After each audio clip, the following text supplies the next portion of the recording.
The most feared mafia boss on the East Coast suddenly cancels his wedding in front of 400 guests and declares he'll marry a complete stranger instead. A terrified graphic designer who walked into the wrong chapel by mistake. 1 year of fake marriage in exchange for $10 million. No love, no emotion, just a contract to secure his empire. But when enemies strike and bullets fly through Manhattan's darkest corners, the line between performance and reality shatters. Now she's trapped in a world of blood, power, and a man who kills without hesitation. Can she survive until the contract ends? Hit like and comment your city so I can see how far this story travels. Let's begin. The rain came down hard that October evening, turning Manhattan's streets into rivers of reflected neon and headlights. Ava Hartley stood outside the cathedral, soaked through her lavender bridesmaid dress, mascara probably running down her face, clutching a broken umbrella that had given up 3 blocks ago. She was late, catastrophically late. Her best friend Sarah's wedding started 20 minutes ago, and Ava had spent the last hour trapped on a delayed subway, then running through tourists and traffic like her life depended on it. The hem of her dress was already filthy. Her heels were killing her, and now she stood at the base of these enormous stone steps, staring up at stained glass windows that glowed gold in the darkness. The cathedral looked like something out of a nightmare. Too big, too old, too quiet for a wedding that should have been full of music and celebration. Ava pushed through the heavy wooden doors anyway. The entrance hall swallowed her whole, all shadows and cold marble and the smell of old incense. She could hear voices somewhere deeper inside, echoing off high ceilings she couldn't see. Her heels clicked too loud on the stone floor. She moved fast, following the sound until she reached another set of doors. These ones were partially open, golden light spilling through the gap. Ava slipped inside and immediately knew something was wrong. This wasn't Sarah's wedding. The chapel was massive, easily 400 people packed into pews beneath vaulted ceilings and candlelight that threw dancing shadows across the walls. But the crowd looked nothing like Sarah's family. These people wore wealth like armor, designer suits, diamonds that caught the light like warnings, faces she recognized from news broadcasts and tabloid covers, politicians, celebrities, people who moved through the world like they owned it. And scattered throughout the crowd, Ava spotted them. Men in dark suits standing too still, hands folded in front of them, eyes constantly scanning. Security. Armed security. She'd bet money on it. What the hell kind of wedding was this? Ava started backing toward the door, but the ceremony had already begun. The priest stood at the altar, an older man with silver hair, speaking in practiced tones about commitment and sacred vows. The groom stood beside him, tall and rigid in an expensive tuxedo, staring straight ahead with the expression of a man facing execution. And the bride? The bride stood there in a dress that probably cost more than Ava's yearly rent, trembling. Not with joy, with rage. "I can't do this," the bride said suddenly, her voice cut through the ceremony like a knife. The priest stopped mid-sentence. The entire cathedral went silent. 400 people held their breath. "Excuse me?" the groom said. "I said I can't do this." The bride's voice rose, shaking but determined. "Not after what you did. Not after her." Oh no. Ava pressed herself against the back wall, trying to become invisible. This was about to get ugly. "We'll discuss this later," the groom said through clenched teeth, fake smiles still plastered on his face for the guests. "We'll discuss it now," the bride shot back. She turned to face the crowd, tears streaming down her face, voice breaking. "He's been sleeping with my sister for 6 months, while planning this wedding, while lying to my face every single day." The cathedral erupted. Gasps. Shouts. A woman in the front row screamed. People started standing, phones coming out, cameras flashing. The groom grabbed the bride's arm, hissing something Ava couldn't hear. The bride shoved him back, and then a voice cut through the chaos like a blade through silk. "Enough!" One word, barely raised, but it silenced 400 people instantly. Ava's heart stopped. A man stepped out from the shadows near the altar. She hadn't even seen him standing there. He'd been watching the whole time, perfectly still, almost invisible, against the dark stone. But now, under the candlelight, Ava saw him clearly. Tall, broad-shouldered, dressed entirely in black, black suit, black shirt, no tie. Dark hair swept back from a face that could have been carved from marble. Sharp jaw. High cheekbones. Eyes so dark they looked black in the flickering light. He was beautiful in the way a loaded gun was beautiful. Dangerous, precise, built to destroy. The groom went pale. The bride took a step back, and every person in that cathedral sat down without a word. The man in black moved down the aisle with the unhurried confidence of someone who knew the world would wait for him. His footsteps echoed in the silence.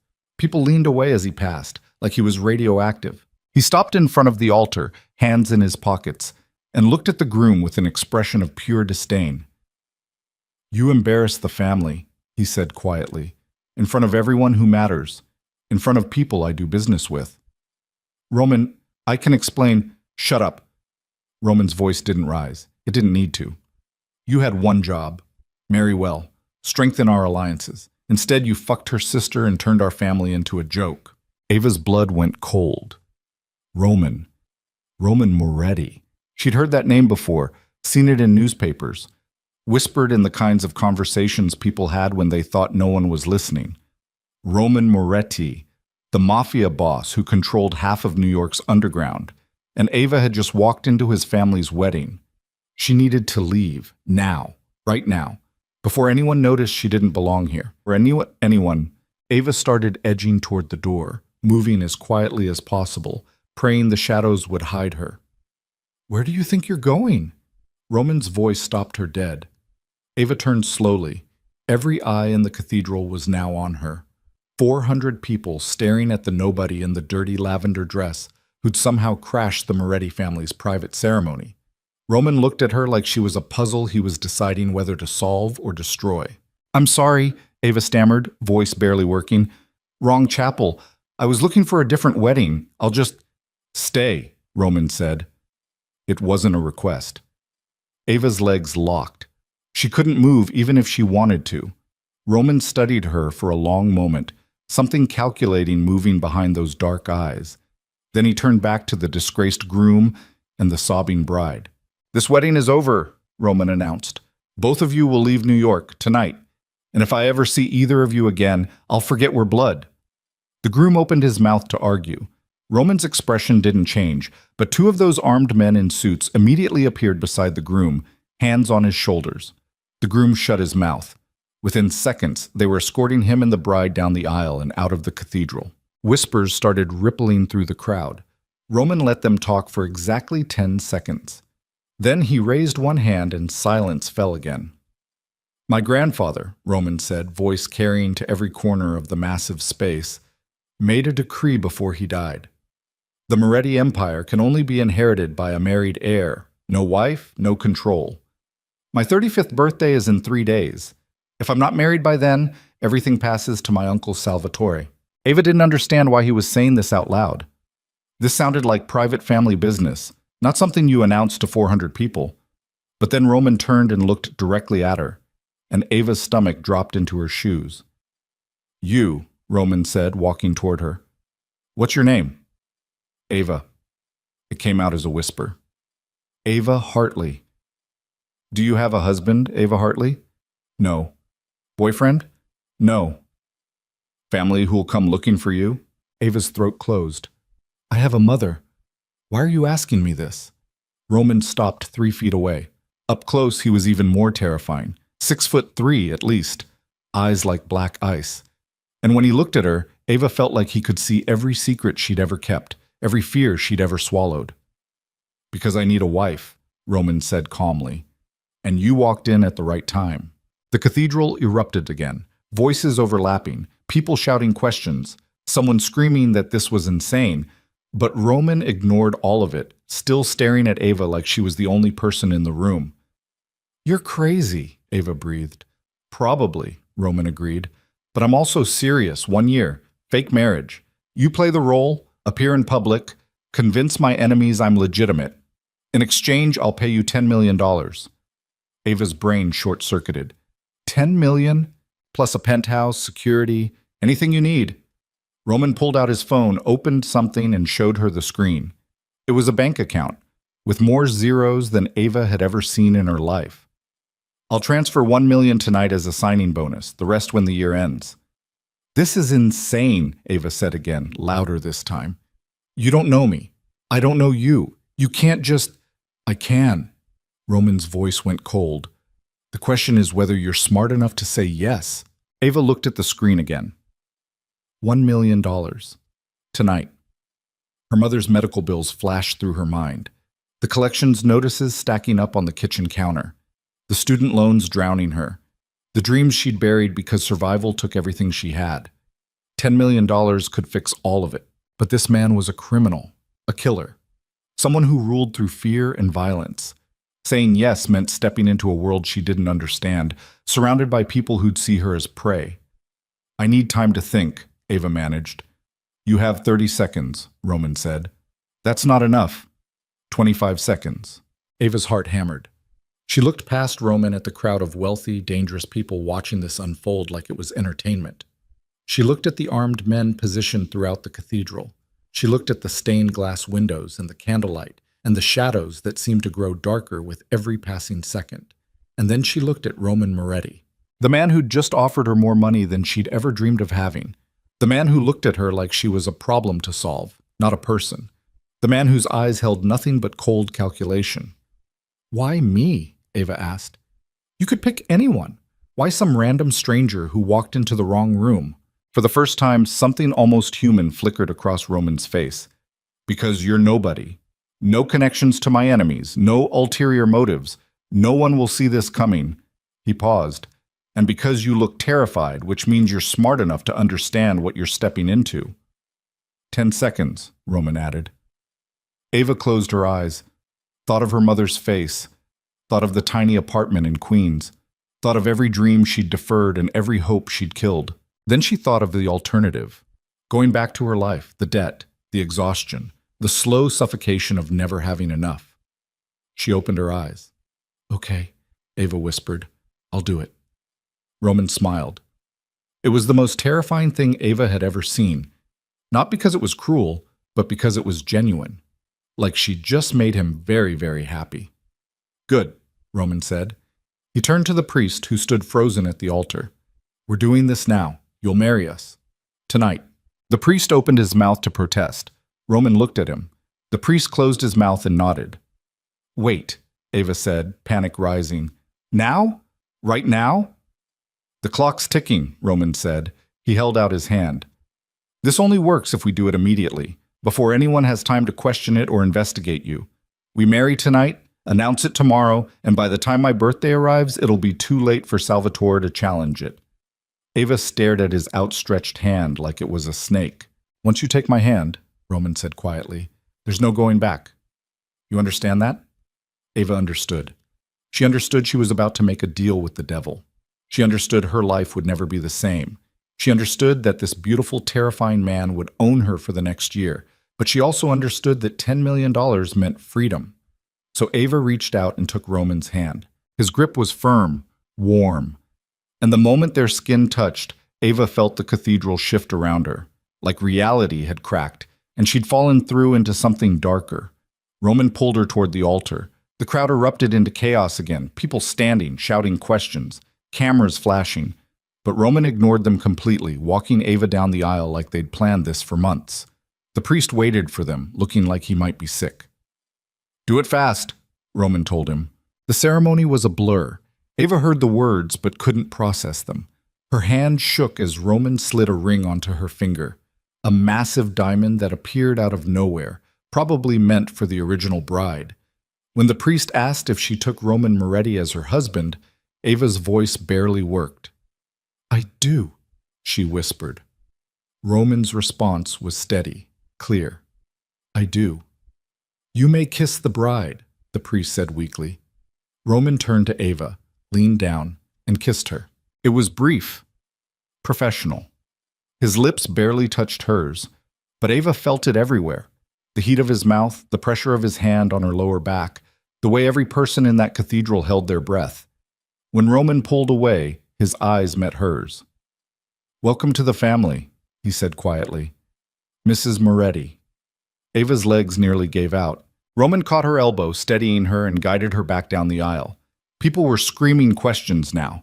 Someone rushed forward with a camera. One of Roman's security team intercepted them smoothly, creating a wall of bodies between Ava and the chaos. They burst through the cathedral doors into the rain. It was still pouring, turning the stone steps slick and dangerous. Ava barely registered it. There were cars waiting, expensive black SUVs with tinted windows, and photographers. Somehow, photographers had already arrived, cameras flashing in the darkness like lightning. Roman! Roman, who is she? Is this a publicity stunt? Mr. Moretti, did you really just marry a stranger? Roman ignored them all. He opened the door of the lead SUV and guided Ava inside. The interior was warm, leather seats and dark wood and absolute silence once the door closed. Roman slid in beside her. The driver pulled away from the curb immediately, and Ava watched through the tinted window as the cathedral and the photographers and her old life disappeared into the rainy darkness. She was married to a Mafia boss after knowing him for 15 minutes. Ava started laughing. It came out half hysterical, shaking her whole body. Roman watched her with that same calculating expression, not stopping her, just waiting for it to pass. I'm sorry, Ava gasped when she could finally breathe again. This is insane. This is completely insane. Yes, Roman agreed. But you said yes anyway. For $10 million. Everyone has a price. Roman pulled out his phone, typed something, and showed her the screen. Check your account. Ava's phone was still in the small clutch purse she'd brought to Sarah's wedding. She pulled it out with shaking hands and opened her banking app. The screen loaded. Ava's balance read $1 million. She stopped breathing. That's real, Roman said. The rest comes when we finish the year, but that million is yours now, no matter what happens. Ava stared at the number until her eyes blurred. $1 million, sitting in her account. Real money, enough to pay off her mother's medical bills, her student loans, her credit cards, enough to breathe for the first time in years. Where are we going? Ava asked, voice hollow. My penthouse, Roman said. It's where you'll live for the next year. We'll need to establish the marriage quickly. Tomorrow, we'll do a press conference, announce that we've been secretly dating for months and decided to make it official. The media will eat it up. And your family, your enemies, they'll believe that? They don't have to believe it, Roman said. They just have to accept it. By the time they realize what happened, it'll be too late to challenge. The marriage will be legal, documented, witnessed by 400 people. Ava looked at him, really looked at him, in the dim light of the moving car. His face gave away nothing. No emotion, no regret, just cold efficiency. Do you feel anything? Ava asked suddenly. About any of this? Roman's jaw tightened. For a moment, she thought he wouldn't answer. I feel what I need to feel, he said finally. Nothing more, nothing less. That's not an answer. It's the only one you'll get. The SUV pulled up to a building that touched the sky, all glass and steel and lights that reflected in the rain-slicked streets. Security swarmed the entrance. Roman got out first, then held the door for Ava. She stepped onto the sidewalk in her ruined bridesmaid dress and broken heels, and photographers appeared out of nowhere. They must have followed from the cathedral. Cameras flashed, questions overlapped into meaningless noise. Roman slid his arm around Ava's waist, pulling her close against his side. To the cameras, it probably looked protective, romantic, but Ava felt the tension in his body, coiled violence, barely restrained. Smile, Roman murmured in her ear. This is what they expect. Ava forced her lips into something resembling a smile. Roman guided her through the lobby, all marble and gold and security desks, into a private elevator that required a key card to operate. The doors closed. Silence swallowed them. Ava watched the floor numbers climb. 20, 30, 40. The elevator didn't stop until it hit the penthouse level at the very top. The doors opened directly into an apartment that took Ava's breath away. Floor-to-ceiling windows overlooked all of Manhattan. The city sprawled below them like a circuit board, millions of lights against the darkness. The space was enormous, open concept, minimal furniture, everything in blacks and grays and expensive materials Ava couldn't name. This is home now, Roman said, walking into the space like he owned it, which he did. Your bedroom is down that hall, second door. Everything you need is already there. How? Ava asked. We just got married 20 minutes ago. I made the decision to marry you the moment you walked into that cathedral, Roman said. I had people prepare the room while we were in the car. Ava's skin prickled. You're telling me you have staff who can furnish a bedroom in 20 minutes? I'm telling you I have staff who do what I tell them, when I tell them. Roman poured himself a drink from a crystal decanter. Whiskey, probably. Get used to it. Your life is different now. For a year, Ava said. Roman looked at her over the rim of his glass. For a year, he agreed. But something in his tone made Ava think he didn't quite believe that. She walked down the hall on shaking legs and found the bedroom. It was beautiful. Enormous bed with expensive linens. Walk-in closet already filled with clothes in exactly her size. Bathroom with heated floors and a shower big enough for 4 people. Ava locked the door behind her, slid down to the floor, and finally let herself fall apart. She cried until there was nothing left. Cried for the insanity of what she'd just done. Cried for the money she desperately needed. Cried for the terror that lived in her chest now, sharp and cold. When the tears finally stopped, Ava pulled herself up, stripped off the ruined bridesmaid dress, and stood under the shower until the hot water ran out. She didn't know if she'd made the smartest decision of her life or signed her own death warrant. But she knew there was no going back now. Ava Hartley was married to the most dangerous man in New York. And somewhere in the penthouse, Roman Moretti stood at those massive windows, looking out at the city he controlled, holding a glass of whiskey he'd never drink, wondering if the terrified woman in his guest bedroom would survive the year, or if he'd destroy her long before the contract ended. Outside, Manhattan glowed in the rain, and somewhere in the darkness, Roman's Uncle Salvatore heard about the wedding and started planning his revenge. Ava woke to sunlight cutting through floor-to-ceiling windows like a knife. For 3 seconds, she forgot where she was. Then the weight of the diamond ring on her finger reminded her. She was married to Roman Moretti. The bedroom was silent except for the muffled sound of traffic 40 floors below. Ava sat up slowly, every muscle aching like she'd been in a fight. The clock on the nightstand read 9:47 a.m. She'd slept maybe 4 hours. Her phone sat on the charger someone had thoughtfully placed beside the bed. Ava picked it up and immediately wished she hadn't. 63 missed calls. 112 text messages. Her social media notifications had exploded into the thousands. Sarah's name appeared 17 times in the call log. Each voicemail grew progressively more frantic. Ava, what the hell happened? Call me back. Are you okay? Please tell me you're okay. The news is saying you married Roman Moretti. That can't be real. Tell me that's not real. Ava deleted the voicemails without listening to the rest. She couldn't explain this to Sarah, couldn't explain it to anyone. She opened a news app instead. The headlines made her stomach turn. Mystery bride. Roman Moretti marries unknown woman in shocking cathedral ceremony.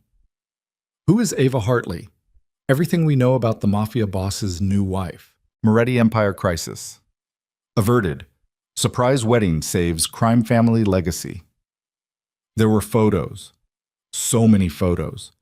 Ava on the cathedral steps, soaking wet, Roman's arm around her waist. Ava in that ruined lavender dress, looking terrified. Roman kissing her at the altar, his hand on her face like she was something precious. The comments were worse than the headlines. She's a nobody. Gold digger trash. He probably threatened her. Look at her face. She's terrified. This won't last 3 months. He'll throw her away when he's done. Ava closed the app before she could read more. Someone knocked on the bedroom door. 3 sharp raps. Come in, Ava called, pulling the blanket up to her chin even though she was wearing the expensive silk pajamas she'd found laid out in the closet last night. The door opened. A woman stepped inside. Early 50s, gray hair pulled back in a severe bun, wearing a crisp black suit that screamed professional. Mrs. Moretti, the woman said. Not a question, a statement. I'm Elena. I manage Mr. Moretti's household staff and personal security. He asked me to help you prepare for the press conference. Press conference? Ava's voice came out hoarse. 11 o'clock, downtown. Mr. Moretti is already preparing. You have approximately 1 hour. Elena moved to the closet and started pulling out clothes with practiced efficiency. We'll need to present you as polished, confident, and believably in love. The media will look for any crack in the story. Ava's head spun. I don't know how to do a press conference. You don't have to know. You just have to stand beside him, smile when appropriate, and let him handle the questions. Elena laid out a navy dress on the bed. Elegant, expensive, the kind of thing Ava would never choose for herself. Can you do that? I don't know. Elena's expression softened slightly. Then fake it. That's what everyone in this world does. Fake it until it feels real. The next hour passed in a blur of hair, makeup, and instructions delivered in Elena's calm, relentless voice. By the time Ava looked in the mirror, she barely recognized herself. The woman staring back looked polished, put together, like someone who belonged on Roman Moretti's arm, like someone who wasn't drowning in panic. Elena led her through the penthouse to a different elevator, one that went down to a private garage. Roman waited beside a black SUV, surrounded by 4 security guards Ava hadn't seen before. He wore a charcoal suit that probably cost more than Ava's car. His dark hair was perfect. His expression was unreadable. When his eyes landed on Ava, something flickered there. Assessment, maybe approval, then vanished. "You look good," Roman said. Not a compliment, an observation. "Thanks," Ava muttered. Roman opened the SUV door himself. Ava climbed inside and he followed. The security team filled 2 other vehicles. They moved through Manhattan in a convoy, and Ava watched the city blur past the tinted windows. "What do I say?" Ava asked finally. "If someone asks me a direct question?" "They won't," Roman said. "I'll make sure of that. But if they do, keep it simple. We met 6 months ago, kept the relationship private, decided to make it official. You're happy, you're in love. Don't elaborate. And if they ask about your business? You know nothing about my business. You're a graphic designer. You care about art and design, not what I do for work." Roman's voice was flat, mechanical, like he was reading from a script. "The less you know, the more believable it is." Ava looked at him. Really looked at him. In the morning light, she could see details she'd missed last night. The faint scar along his jaw, the tension in his shoulders, the way his hands rested on his knees, perfectly still, like he'd trained himself not to fidget. "Do you ever relax?" Ava asked. Roman's eyes cut to her. "No." "That sounds exhausting." "It keeps me alive." The venue was a hotel conference room downtown, one of those polished corporate spaces with too many lights and not enough oxygen. By the time they arrived, it was already packed. Reporters, cameras, microphones. The energy felt predatory. Elena appeared beside Ava the moment they stepped out of the SUV. "Stay close to him. If you feel overwhelmed, touch his arm. He'll know to wrap things up." "How long will this take?" Ava asked. "As long as it needs to." Roman took Ava's hand.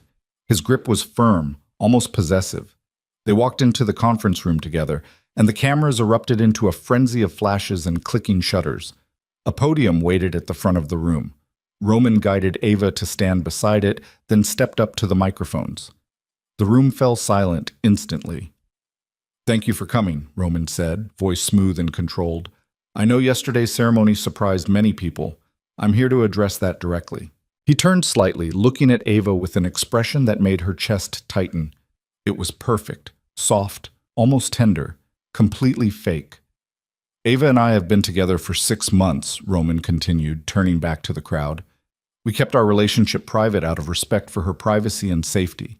She didn't ask to be part of my world, but I asked her to be part of my life. And yesterday, she said yes." A reporter shouted a question immediately. "Is it true this marriage was arranged to secure your inheritance?" Roman's expression didn't change. "My grandfather's will requires married leadership. That's true. But I didn't marry Ava because of a legal requirement. I married her because she's the only person who makes me want to be better than what this family made me." Ava's breath caught. The lie sounded so real, so genuine. Roman delivered it without hesitation, like he actually believed it. Another reporter jumped in. "Miss Hartley, can you comment on—" "Mrs. Moretti," Roman corrected sharply. The room went quiet. "Her name is Mrs. Moretti now. And no, she's not taking questions today. This is overwhelming enough without turning her into a spectacle." He said it with enough edge that no one pushed back. The press conference lasted 20 minutes. Roman answered questions about the business, the family, the future. He was smooth, confident. every answer calculated to give information without revealing anything real. And through it all, Ava stood beside him, smiling when she thought she should, touching his arm once when a reporter got too aggressive. Roman's hand found her lower back immediately, protective and possessive. The performance was flawless. When it finally ended, Roman guided Ava back through the crowd toward the exit. But before they reached the doors, someone called out, "Roman!" The voice cut through the noise like broken glass. Roman went rigid. His hand tightened on Ava's back. When he turned, his expression had gone cold in a way that made Ava's skin crawl. A man stood near the edge of the crowd. Late 50s, silver hair, expensive suit, smile that didn't reach his eyes. He looked like Roman, same bone structure, same dark eyes. But where Roman's face held calculated control, this man's held something crueler. "Uncle Salvatore," Roman said. His voice could have frozen fire. Salvatore smiled wider. "Congratulations on your marriage. I'm sorry I missed the ceremony. I only heard about it this morning. What a surprise." "I'm sure it was. And this must be the bride." Salvatore's eyes slid to Ava, and she felt her skin crawl. Ava Hartley, graphic designer from Queens, no family connections, no history with our world. How convenient. Ava's mouth went dry. Roman stepped slightly in front of her. The movement was subtle but deliberate. "Ava, this is my uncle, the one I told you about." Roman hadn't told Ava anything about his uncle, but the warning in his voice was clear. "Play along." "Nice to meet you," Ava managed. Salvatore laughed. It sounded like gravel scraping concrete. "Such a polite young woman. I'm sure you'll fit right in." He turned his attention back to Roman. "We should have dinner, family dinner, celebrate properly." "We're busy," Roman said. "I insist." Salvatore's smile vanished. "You wouldn't refuse family, would you? Not when we have so much to discuss." The air between them crackled with tension. Security guards shifted position around the room. Reporters sensed something happening and started raising cameras again. "Fine," Roman said finally. "Tomorrow night. I'll have Elena send you the details." "Looking forward to it," Salvatore nodded to Ava. "And welcome to the family, dear. I hope you survive it." He walked away before Ava could respond. Roman's hand found hers again, squeezing once, hard, then releasing. "We're leaving, now." They made it to the SUV without incident, but the moment the doors closed, Roman's entire demeanor shifted. The calm mask cracked. He pulled out his phone and made a call, voice low and sharp. "I want everything on Ava's background scrubbed. Every social media post, every photo, every connection. And I want surveillance on Salvatore, 24 hours. If he so much as breathes wrong, I want to know about it." He hung up without waiting for a response. Ava stared at him. "What just happened back there?" "Salvatore happened," Roman said. "He knows the marriage is a setup. He's going to try to prove it." "Can he?" "Not if we're careful." Roman looked at her, and for the first time Ava saw something that might have been worry in his eyes. "That dinner tomorrow is a trap. He'll ask questions, test us, look for inconsistencies in our story. Then we don't go. We have to go. Refusing would confirm his suspicions." Roman ran a hand through his hair, disrupting the perfect styling. "We have less than 24 hours to become a believable couple." Ava laughed. It came out bitter. "How are we supposed to do that? We've known each other for 12 hours. "We learn," Roman said. "Fast." They spent the rest of the day in the penthouse, and Ava quickly realized that Roman meant what he said. He treated it like a military operation. Elena produced a thick folder of information. Everything about Roman that Ava would need to know as his wife. His birthday. His favorite foods. His education. The names of his closest associates. Where he went to school. What he did in his free time. Except he didn't have free time. His entire life was the business. "You'll need to memorize this," Elena said, sliding the folder across the dining table. "By tomorrow night, you should be able to answer basic questions about your relationship without hesitation." Ava flipped through the pages, overwhelmed. This is insane. No one remembers this much detail about their spouse after 6 months of dating. "No one is married to Roman Moretti," Elena countered. "His enemies will be looking for any excuse to discredit you. Don't give them one." Roman appeared from his office, a space at the far end of the penthouse that Ava hadn't been allowed to enter. He changed into dark jeans and a black t-shirt, and somehow that made him look more dangerous, not less. How much has she learned? Roman asked Elena. We're starting with the basics. Not good enough. Roman pulled out the chair across from Ava and sat down. Quiz me. Ava blinked. What? Ask me questions about you. If we're going to sell this, I need to know you as well as you know me. It felt like a test. Ava picked up her own folder, one Elena had apparently prepared about her, and opened it. What's my mother's name? Ava asked. Margaret Hartley lives in Queens. Retired nurse. Medical debt from cancer treatment 3 years ago. Roman's voice was flat, factual. You're an only child. Your father left when you were 8. You put yourself through design school working 3 jobs. Ava's throat tightened. You had them investigate me. I had them investigate everyone at that cathedral, Roman said. You just happened to be useful. Useful, Ava repeated. The word tasted like ash. Roman leaned forward. This isn't personal, Ava. It's survival. My uncle wants me dead. He wants control of everything my family built. And right now you're the only thing standing between him and that goal. So yes, I investigated you. And yes, I'll continue to make decisions that protect this arrangement. Because if it falls apart, we both lose. I lose $10 million, Ava said. What do you lose? Everything. Roman's eyes went cold. And everyone who ever helped me. The weight of that hung in the air between them. Ava looked back down at the folder. Fine. What's my favorite color? You don't have one. You told an interviewer in college that you think the question is reductive and that color preferences change with context. Ava's mouth fell open. That was 6 years ago. How did you? I'm thorough. Roman stood. Dinner will be ready in an hour. Elena will show you how we eat together, how we sit, how we interact in public. Tomorrow we do it in front of Salvatore, and we make him believe every second. He walked back to his office and closed the door. Elena gave Ava a look that might have been sympathy. He's not always like this. What's he usually like? Ava asked. Worse. Dinner was strange. They ate at the long dining table, Roman at one end, Ava at the other, Elena standing nearby with a tablet taking notes. Closer, Elena said. Married couples don't sit 8 feet apart. Roman moved to the seat beside Ava without comment. Their knees almost touched under the table. Better. Now talk. About anything. You need to look comfortable together. Ava pushed food around her plate. This is insane. It's necessary, Roman said. Same thing in your world? Usually. Roman took a drink of wine. Tell me about your work. Your real work. Not what's in the file. Ava wasn't expecting that. She looked at him trying to figure out if this was another test. Why? Because Salvatore will ask, and you need to answer like it matters to you. It does matter to me. Then talk about it. So Ava did. She told him about the design agency where she'd worked for 3 years, doing corporate branding for clients who never appreciated the work. About the side projects she took on for extra money.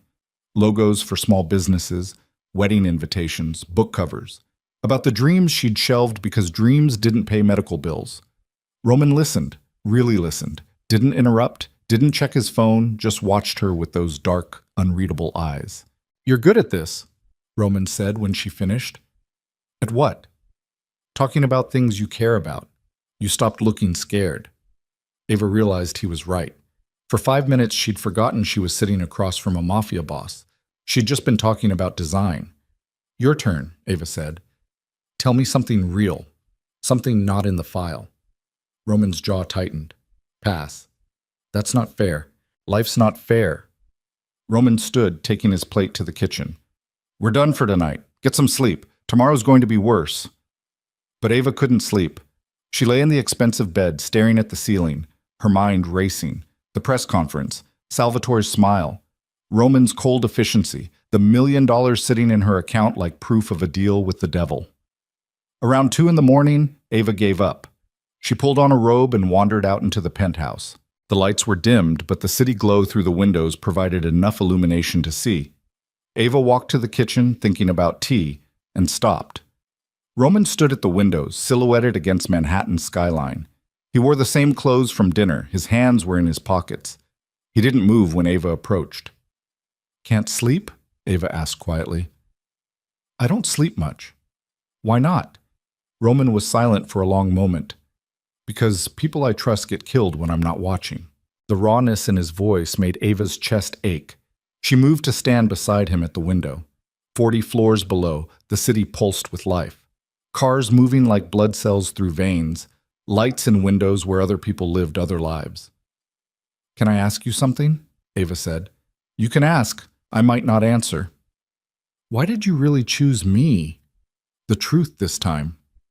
Roman turned his head slightly, looking at her. In the darkness, his eyes looked black. Because you reminded me of someone. Who? My mother. Roman's voice went soft. She wasn't born into this world either. My father found her working at a bookstore in Brooklyn, fell in love, married her against everyone's advice, and she spent 20 years trying to survive in a world that never wanted her. What happened to her? Salvatore had her killed. Roman's voice went flat again. Along with my father, made it look like a rival family. I was 17. I figured out the truth 3 years later. Ava's breath caught. And you didn't kill him? Roman finished. I tried. Twice. He's protected, connected, untouchable through traditional means. He looked back out at the city. That's why I need the legitimate inheritance.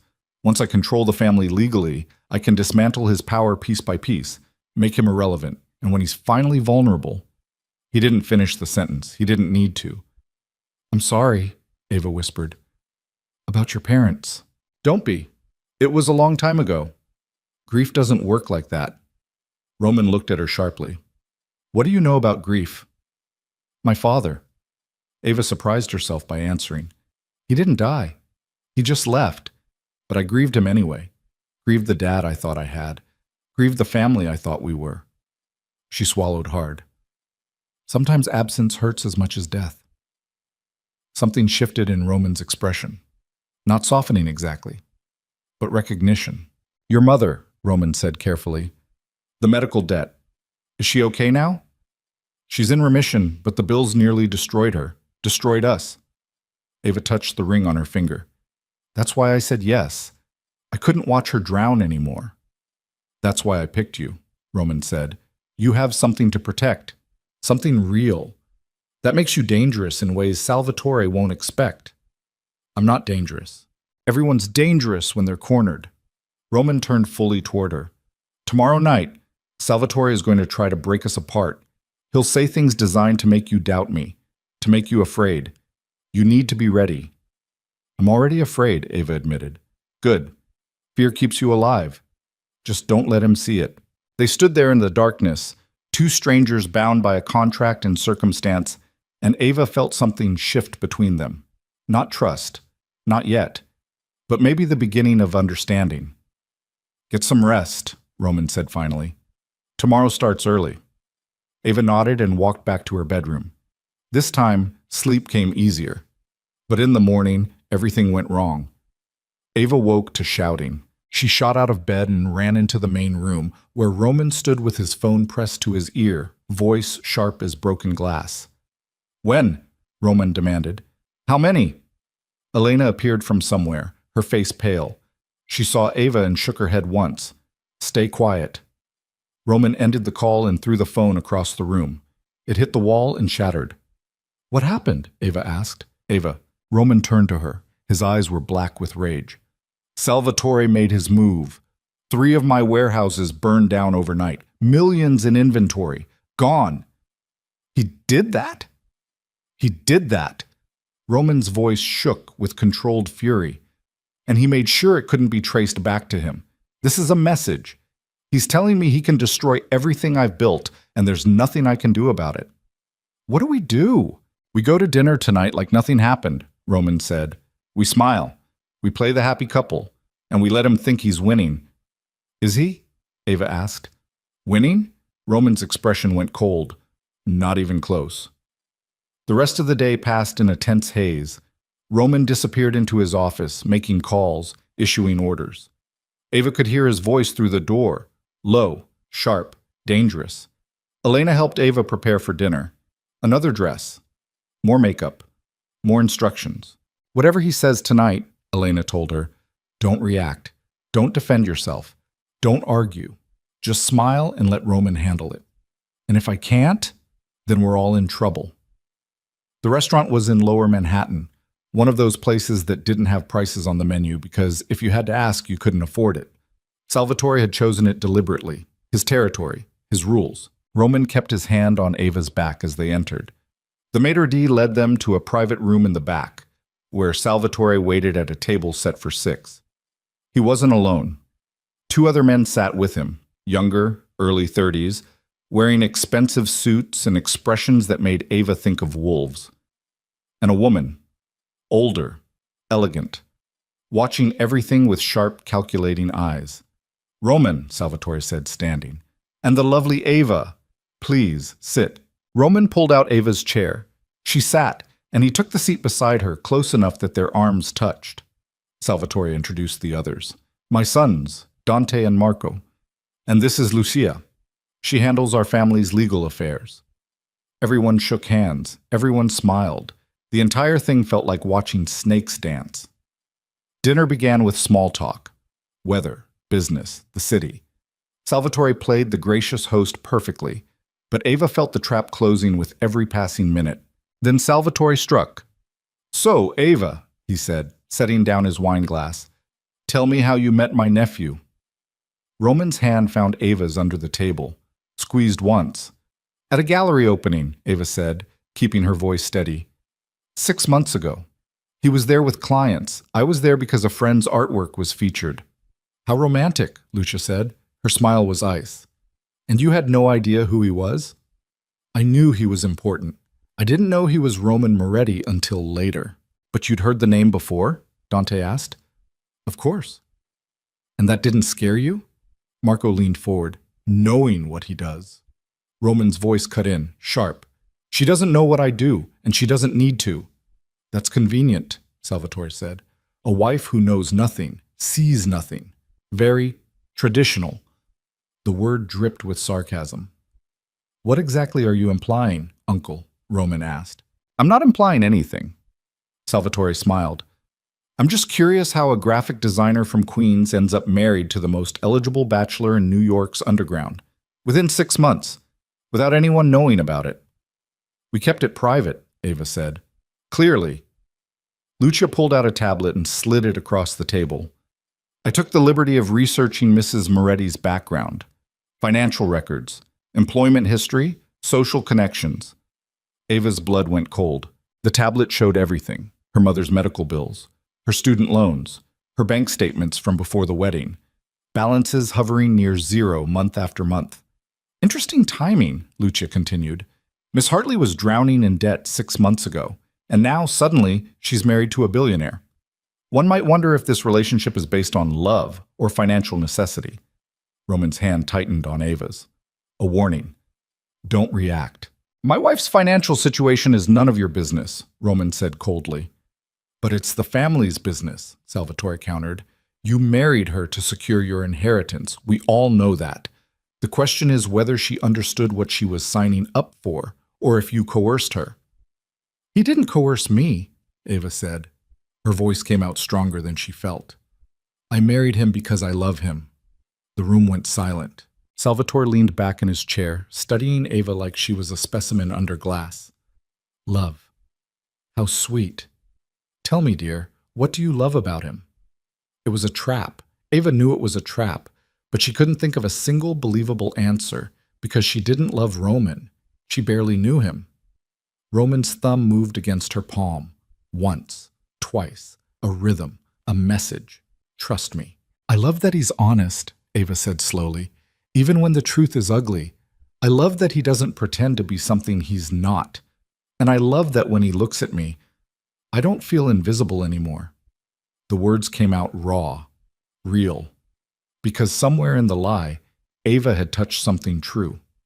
Roman turned to look at her, and for 1 second, the mask cracked. She saw surprise in his eyes, maybe even something that looked like gratitude. Salvatore's smile faded slightly. "How touching," he said, but the edge in his voice was sharper now. "I hope that love survives what's coming." "Is that a threat?" Roman asked softly. "It's a reality." Salvatore gestured to his sons. The family has concerns about the legitimacy of this marriage, about your judgment, about whether you're fit to lead. I'm fit, Roman said, and the marriage is legal, witnessed, documented. For now, Salvatore said, but marriages can be annulled, especially when they're proven to be fraudulent. Then prove it, Roman challenged. Salvatore's smile returned. Oh, I intend to. The dinner ended shortly after. No dessert, no coffee, just tension thick enough to choke on. Roman guided Eva out of the restaurant, his hand never leaving her back. They made it to the SU5, and the moment the doors closed, Roman pulled out his phone. He's going to investigate, Roman said, already making calls. He's going to dig into every detail of our story. We need to be ready. How? Eva asked. Her hands were shaking. He knows it's fake. He knows. Knowing and proving are different things. Roman's voice was hard. We just need to hold on until my birthday. 3 more days. Then the inheritance is locked. He can investigate all he wants, but it won't matter. 3 more days, 72 hours. Eva closed her eyes and tried to breathe. When they got back to the penthouse, Roman disappeared into his office immediately. Eva stood in the middle of the main room, feeling the walls close in. She walked to her bedroom, locked the door, and tried to calm down. But her mind kept replaying Salvatore's smile. Lucia's tablet, the debt records displayed for everyone to see. They knew. They all knew she'd married Roman for money. And they were going to destroy her for it. Around midnight, Eva heard a sound from the main room. She opened her door carefully and found Roman at the windows again, holding a glass of whiskey he wasn't drinking. Can't sleep? Eva asked. Roman didn't turn. You did well tonight. I felt like I was dying. You hid it well. Roman finally looked at her. What you said. About why you love me. Did you mean any of it? Eva hesitated. I meant the part about not feeling invisible. Good, Roman said. Because that was the only part that sounded real. They stood in silence. Outside, the city glowed. Inside, 2 people pretended they weren't terrified of what came next. What happens if Salvatore proves the marriage is fake? Eva asked quietly. Roman's expression went dark. Then I lose everything, the business, the family, my ability to protect anyone who's ever helped me, he paused. Including you. He'd come after me? He'd destroy you, Roman said flatly. Not because you matter, but because hurting you hurts me. That's how this world works. Ava's chest tightened. I didn't sign up for that. Yes, you did. You just didn't understand what you were signing. The truth of that hit Ava like a punch. She'd been so focused on the money, on the solution to her mother's problems, that she hadn't considered the real cost. I should leave, Ava said. I should take the $1 million and disappear before this gets worse. You can't, Roman said. If you run now, Salvatore wins. And he'll send people after you to make sure you can't testify against me later. The only safe place for you right now is here. With me. Trapped. Ava was trapped. I'm sorry, Roman said suddenly. The words sounded foreign in his mouth. This wasn't supposed to be your problem. But it is now. Yes. Ava walked to the window and stood beside him. 40 floors below, Manhattan pulsed with life. Millions of people living normal lives, going to normal jobs, having normal problems. And here she was, married to a mafia boss, caught in a war she didn't understand. What did you mean earlier? Ava asked. When you said I don't feel invisible with you? Roman was quiet for a long time. I meant I see you, really see you, not the performance, not the terrified stranger, the person underneath all that. And what do you see? Roman turned to face her fully. In the darkness, his eyes were impossible to read. Someone stronger than she thinks she is. Someone who survived a world that tried to crush her. Someone who hasn't given up even when she should have. Ava's breath caught. That's why I picked you, Roman continued. Not because you were convenient, but because you reminded me that survival is its own kind of strength. Something shifted between them in that moment. The air felt different, charged. Roman reached out slowly, like he was approaching something wild that might bolt. His hand cupped her face.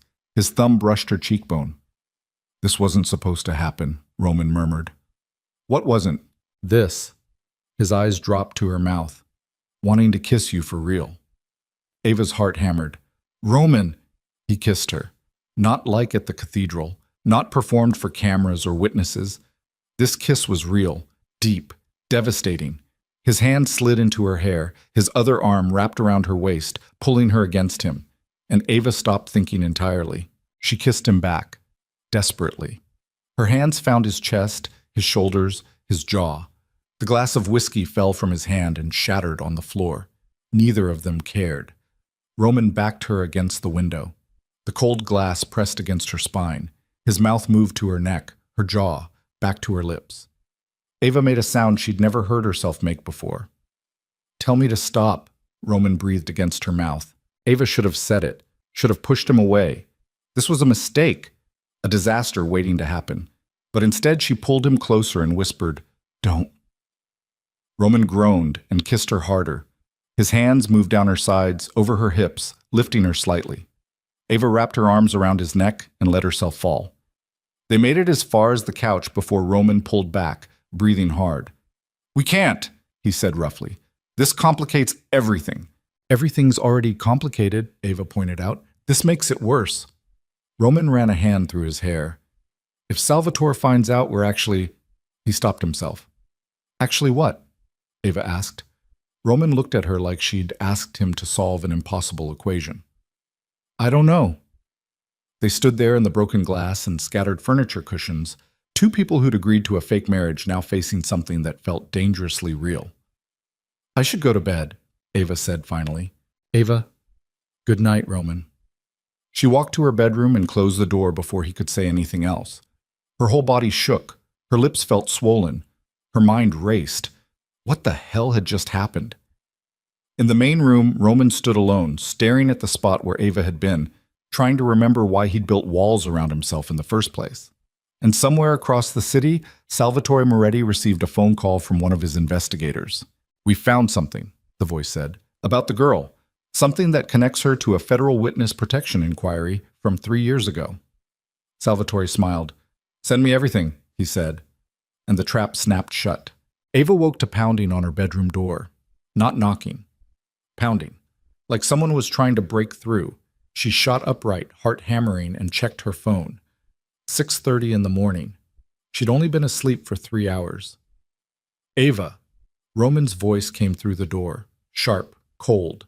Nothing like the man who'd kissed her last night. Get dressed. Now. Something in his tone made Ava's blood run cold. She threw on jeans and a sweater, hands shaking, and opened the door. Roman stood in the hallway, fully dressed in a dark suit, hair still wet from a shower. But his face looked like carved stone. What happened? Ava asked. Conference room, 5 minutes. Roman turned and walked away without waiting for a response. Ava followed him through the penthouse. Elena was already in the conference room, along with 3 men Ava didn't recognize. They wore suits, earpieces, the kind of blank expressions that meant private security or worse. A laptop sat open on the table. Roman stood behind it, arms crossed, staring at the screen like it had personally offended him. Sit, Roman said to Ava. She sat. Her stomach twisted into knots. Roman turned the laptop to face her. Explain this. The screen showed a police report. 3 years old. Ava's name appeared multiple times throughout the document, along with photographs she'd forgotten existed. Her throat closed. Where did you get this? Ava whispered. Salvatore's investigator sent it to every major news outlet an hour ago, Roman said. His voice was ice. It's already trending, so I'll ask you again. Explain it. Ava's hands trembled. She couldn't look away from the screen, from her own face staring back at her, younger, terrified, sitting across from a detective in an interrogation room. I was a witness, Ava said finally. Her voice barely worked. 3 years ago. There was a shooting outside my apartment building, gang violence. I saw the whole thing from my window. The police asked me to testify. And did you? Roman asked. No. Ava's voice cracked. The night before the trial, someone broke into my apartment, left a note on my pillow. It said if I testified, my mother would die. So I recanted, said I didn't see anything clearly, couldn't identify anyone. The case fell apart. One of the security men leaned forward. What gang? Ava looked at Roman. His expression gave nothing away. The Sanchez crew, South Bronx. The room went silent. Roman's jaw tightened. The Sanchez crew works for my uncle. Ava's stomach dropped. I didn't know that. I swear I didn't know. It doesn't matter what you knew. Roman's voice was deadly quiet. Salvatore just connected you to a federal witness intimidation case. He's telling everyone that I married a woman who was targeted by my own family's associates, that I'm either incompetent or complicit. I'm not. He's also telling them that you were paid to recant your testimony, Roman continued, speaking over her, that you have a history of accepting money to lie under oath, which means our marriage looks exactly like what it is, a financial transaction, a fraud. Ava couldn't breathe. I didn't take money. I recanted because they threatened my mother. Prove it, Roman said. I can't. It was 3 years ago. I threw away the note. I never told anyone. Then we have nothing. Roman slammed the laptop closed. Salvatore just destroyed our credibility. By tonight, every judge, politician, and business partner I work with will question whether I'm stable enough to lead, whether I can be trusted, whether marrying you was the decision of a rational man or a desperate one. Ava stood up. Her legs barely held her. I didn't know. You have to believe me. What I believe doesn't matter. Roman turned away from her, staring out the windows at the city below. My birthday is in 48 hours. The inheritance locks at midnight. Salvatore just gave himself ammunition to challenge it, to claim I rushed into a fraudulent marriage with a woman who has a documented history of criminal involvement. I was the victim. Ava's voice rose. They threatened to kill my mother, and you let them get away with it, Roman said coldly. You let murderers walk because you were scared. The words hit like a slap. Ava stared at his back, feeling something crack inside her chest. You're right. I was scared. I was 23 years old and terrified and alone. My mother had just finished cancer treatment. We had nothing. No money. No protection. What was I supposed to do? Something brave, Roman said quietly. Something that didn't make you a liability. Ava laughed. Came out broken. That's rich. Coming from you. From a man who married a stranger to secure an inheritance. Who spent his whole life playing games with people's lives. Don't lecture me about bravery when you've never... Roman spun around. His eyes were black with rage. Never what? Never put myself at risk? Never made impossible choices? You think I'm playing games? Aren't you? I'm surviving. Roman's voice shook with barely controlled fury. I watched my parents die when I was 17. Watched my uncle destroy everything they built. Spent 20 years clawing my way to a position where I could finally strike back. And the only thing standing between me and that goal is you. A woman who lied about her past, who walked into my life at the worst possible moment, who I should never have trusted. The words hung in the air like poison. Ava's eyes burned. Then why did you? Roman's expression shifted. For 1 second, she saw something raw beneath the anger, something that looked like regret. I don't know, he said finally, but it was a mistake. Ava felt the room tilt. She grabbed the edge of the table to steady herself. So what now? Now you stay here, Roman said. Don't leave the penthouse. Don't talk to anyone. Elena will make sure you have everything you need. Where are you going? Damage control. Roman headed for the door. I need to meet with my lawyers. Figure out how to spin this before Salvatore does more harm. Roman, wait. He stopped but didn't turn around. Last night, Ava said quietly. Did it mean anything? Roman's shoulders tensed. Last night was a mistake, like everything else about this arrangement. He walked out. The door closed behind him with a sound like a gunshot. Ava stood alone in the conference room, surrounded by security guards who wouldn't meet her eyes, feeling her world collapse. Elena appeared beside her. Come on, let's get you something to eat. I'm not hungry. You need to eat anyway. Elena's voice was gentle but firm. Roman will fix this. He always does. But Ava wasn't sure there was anything left to fix. The day passed in a nightmare haze. Ava stayed in the penthouse like Roman ordered, but she couldn't stop checking her phone. The news coverage was brutal. Roman Moretti's mystery bride, connected to witness intimidation scandal. Did Mafia boss marry federal case liability? Moretti. Marriage in question as bride's criminal past surfaces. The articles included photos from the police report, quotes from anonymous sources claiming Ava had been paid to recant her testimony, speculation about whether Roman had known about her past when he married her. Sarah called 17 times. Ava didn't answer. Her mother called once. Ava answered that one. Ava, sweetheart, what's happening? Her mother's voice shook. The news is saying terrible things about you and this man you married. Is it true? Did you really marry someone you barely know? Ava closed her eyes. Mom, I can't explain right now. Are you safe? Yes. Are you lying to me? Ava's throat closed. I have to go. She hung up before her mother could argue. By evening, Roman still hadn't returned. Elena brought dinner, but Ava couldn't eat. She sat at the windows, watching the sunset over Manhattan, feeling trapped in a cage made of glass and steel and her own stupid choices. Around 9 o'clock, the elevator opened. Roman walked in, looking like he'd aged 10 years in 12 hours. His suit was rumpled, his tie was loose, his face was gray with exhaustion. He saw Ava at the windows and stopped. I need to tell you something, Roman said. His voice was flat, empty. Ava stood. What happened? Salvatore filed a formal challenge to my inheritance. He's claiming the marriage is fraudulent, that I coerced you, that your criminal history makes you an unsuitable spouse for the head of the family. Roman walked to the bar and poured himself whiskey. This time he drank it. The family council agreed to hear his case. Tomorrow night, they'll vote on whether to uphold the marriage or nullify it. Ava's legs went weak. Can they do that? They can do whatever they want. They're the council. Roman drank again. If they side with Salvatore, the marriage is void. I lose the inheritance.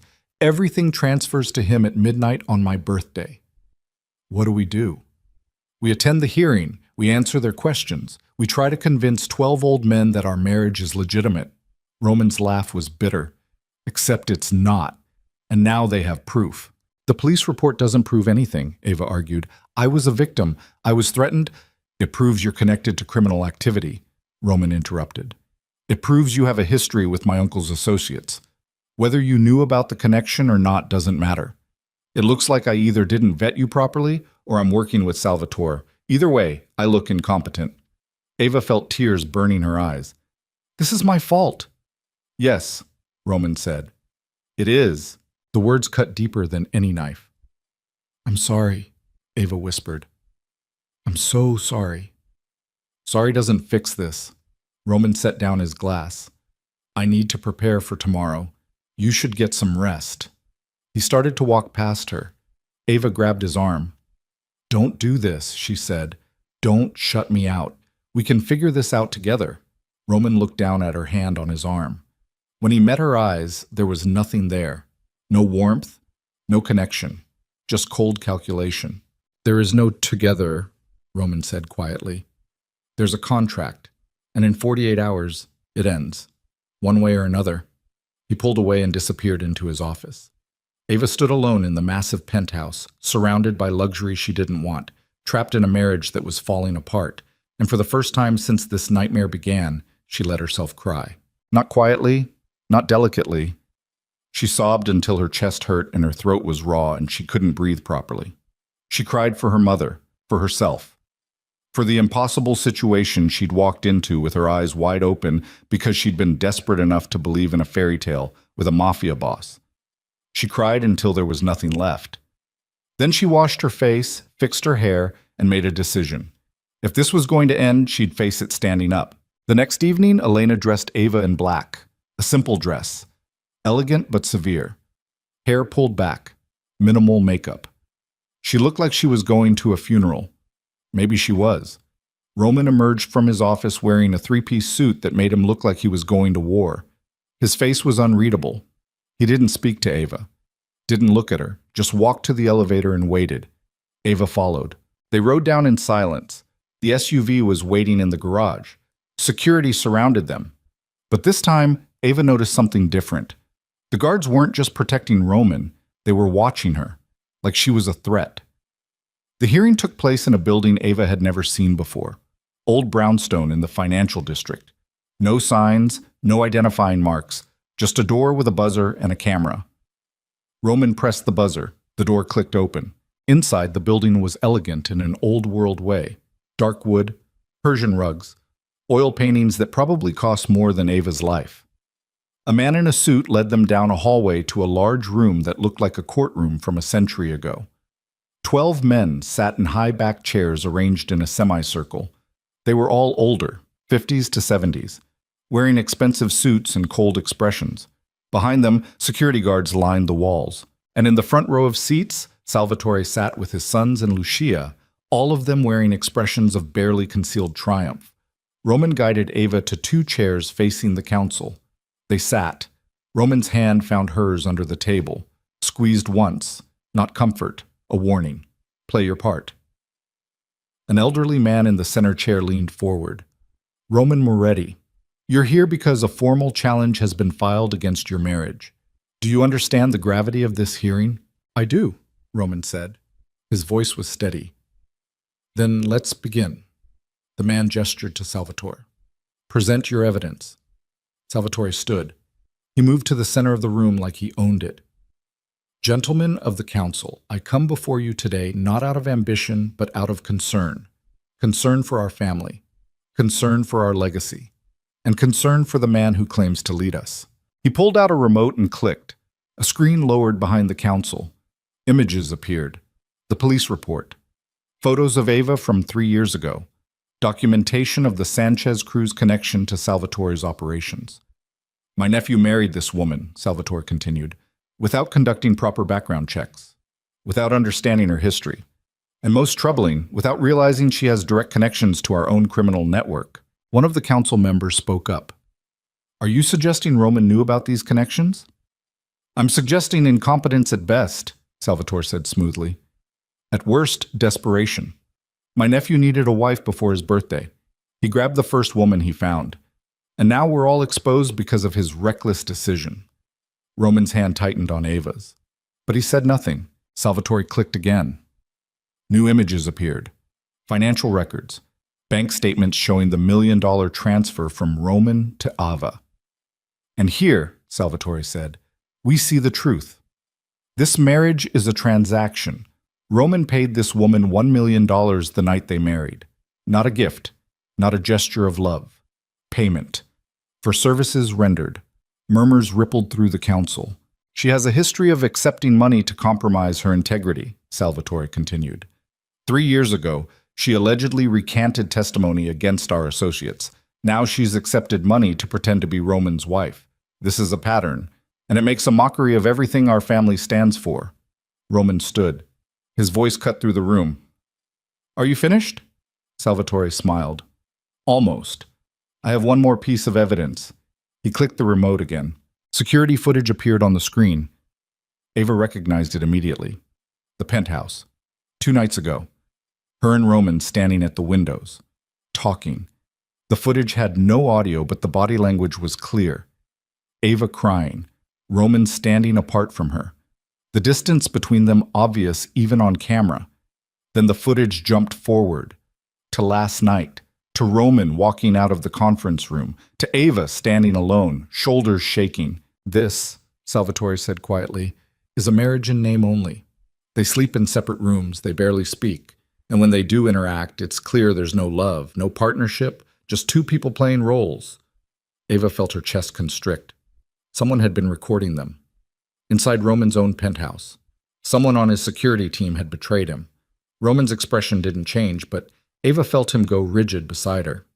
Who gave you that footage? Roman asked. Salvatore's smile widened. That's not relevant to these proceedings. It's very relevant, Roman said coldly. Someone breached my home, violated my privacy. That's not evidence. That's espionage. The head council member spoke up. Regardless of how the footage was obtained, it does raise questions about the legitimacy of this marriage. Then ask your questions, Roman said. He sat back down, pulling Ava with him. We have nothing to hide. The questioning began. It was brutal. They asked Ava about the witness intimidation case, about the money Roman paid her, about whether she'd been coerced into the marriage, about whether she understood what Roman did for a living. Ava answered as honestly as she could without incriminating either of them. Yes, she'd been a witness. Yes, she'd been threatened. Yes, Roman paid her. But not for the marriage. It was a gift. To help her mother. The council members looked skeptical.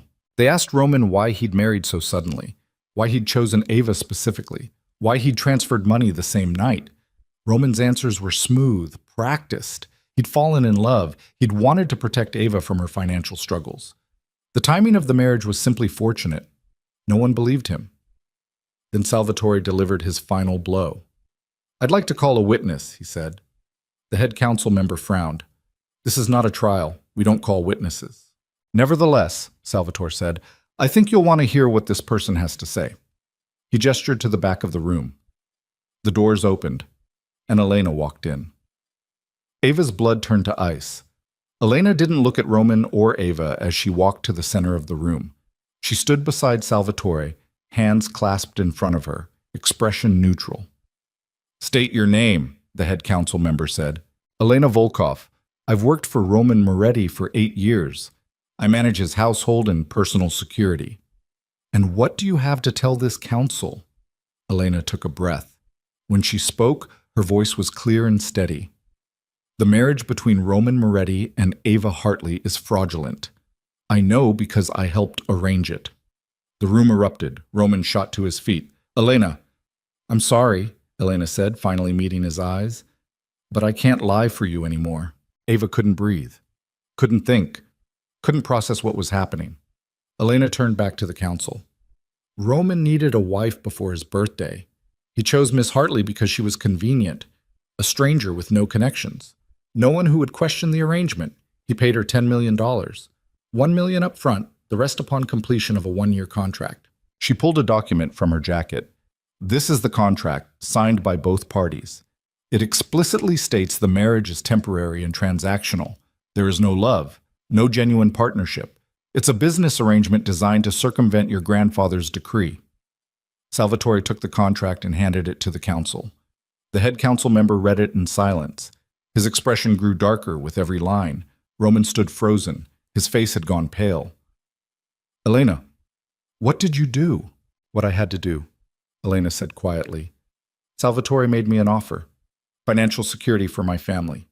Protection. All I had to do was tell the truth." "The truth," Roman repeated. His voice was hollow. "You betrayed me." "You were going to lose anyway," Elena said. "Salvatore would have found another way.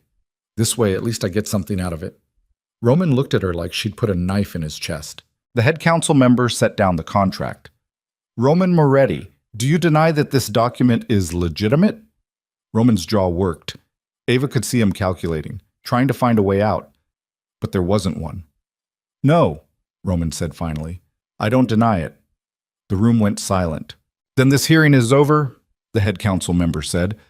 "The marriage between Roman Moretti and Ava Hartley is declared fraudulent and invalid. Per the terms of your grandfather's will, control of the Moretti empire passes to Salvatore Moretti at midnight on Roman's 35th birthday, which is," he checked his watch, "in 6 hours." Roman didn't move, didn't speak, just stood there like a statue while his entire world collapsed. Salvatore stood buttoning his jacket. "Thank you, gentlemen. I'll make sure the transition of power is smooth." He looked at Roman. "You're welcome to stay on in an advisory capacity, if you can be trusted." "Go to hell," Roman said quietly. Salvatore smiled. "Already there, nephew. Already there." He walked out, followed by his sons and Lucia. Elena hesitated for a moment, looking at Roman like she wanted to say something else. Then she followed Salvatore. The council members filed out. The security guards left. Within minutes, the room was empty except for Roman and Ava. Roman stood in the center of the room, staring at nothing. Ava approached him carefully. "Roman, don't," he said. His voice was raw. "Just don't. We can fight this. We can't." Roman finally looked at her. His eyes were empty, dead. "It's over. Salvatore won. I lost everything." "Not everything," Ava said desperately. "You still have—" "I have nothing," Roman interrupted. "No family, no empire, no leverage. And in 6 hours, I'll have enemies on every side. Do you understand what that means? Ava's throat closed. It means I'm a target, Roman continued. Anyone who ever wanted me dead now has their chance. Salvatore will make sure of it. He'll let the vultures circle until there's nothing left. Then we run, Ava said. We disappear. Roman laughed. It was the most broken sound Ava had ever heard. You don't run from this world. You either rule it or you die in it. Those are the only options. He walked past her toward the exit. Where are you going? Ava asked. To tie up loose ends, Roman said, before Salvatore does it for me. Let me come with you. No. Roman stopped at the door, didn't turn around. You've done enough. The words hit like bullets. Ava watched him walk out, leaving her standing alone in the empty room where everything had fallen apart. She didn't know how long she stood there. Minutes? Hours? Time stopped meaning anything. Finally, she made her way back to the penthouse. The security guards were gone. The place felt abandoned, like Roman had already erased himself from it. Ava went to her bedroom and sat on the bed, staring at her phone. The $1 million was still in her account. She could leave. Disappear. Start over somewhere Salvatore's reach didn't extend. But when she thought about Roman, about his empty eyes and broken voice, leaving felt impossible. Around 11 o'clock, Ava's phone rang. Unknown number. She almost didn't answer. Then something made her pick up. Miss Hartley. Salvatore's voice made her skin crawl. Or should I say, Miss Hartley again, since the marriage is void. What do you want? Ava asked. To make you an offer, Salvatore said. You keep the $1 million, you leave New York tonight, you forget you ever met my nephew, and in exchange, I forget you exist. And if I refuse? Then I make sure everyone you love pays the price for your poor judgment. Salvatore's voice went cold. Your mother, your friends, everyone.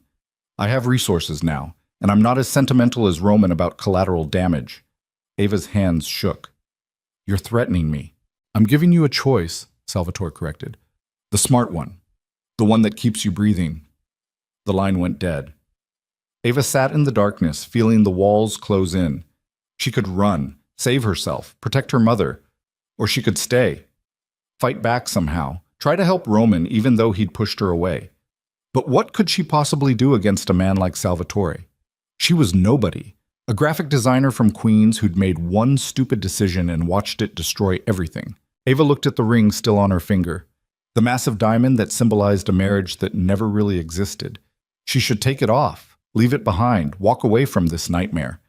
But instead, Ava stood up, walked to Roman's office, and knocked on the door he'd locked behind him hours ago. Roman, she called, I know you're in there. Let me in. Silence. I'm not leaving, Ava said. I'm not running. Salvatore called me, threatened me, told me to disappear. And I'm telling you right now, I'm not going anywhere. More silence. Then the lock clicked. The door opened. Roman stood in the doorway, still wearing his suit, looking like he'd been to hell and back. Behind him, his office was trashed, papers everywhere, broken glass, overturned furniture. Why? Roman asked. His voice was barely audible. Why would you stay? Ava met his eyes. Because you were right. 3 years ago, I let them get away with it. I let fear control me. I let murderers walk. And I've regretted it every day since. She took a breath. I'm not making that mistake again. Salvatore threatened my mother, destroyed your life, and I'm done running. Something flickered in Roman's dead eyes. Not hope, but recognition. If you stay, Roman said quietly, you die. That's not dramatic. That's reality. Then I guess we die together, Ava said. Roman stared at her for a long moment. Then, incredibly, he smiled. It was small, broken, but real. You're insane, he said. Probably, Ava agreed, but so are you. And right now, 2 insane people might be exactly what we need. Roman stepped aside, letting her into the destroyed office. And as midnight approached, as the inheritance transferred to Salvatore and Roman's empire crumbled, 2 people who'd started as strangers bound by a contract stood together in the wreckage and began planning their revenge. Roman's office looked like a war zone, papers scattered across the floor, a broken laptop screen. whiskey soaking into expensive carpet from a shattered decanter.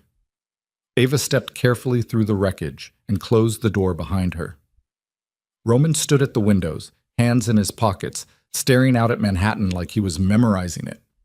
The clock on the wall read 11:47, 13 minutes until midnight, 13 minutes until everything he'd built disappeared.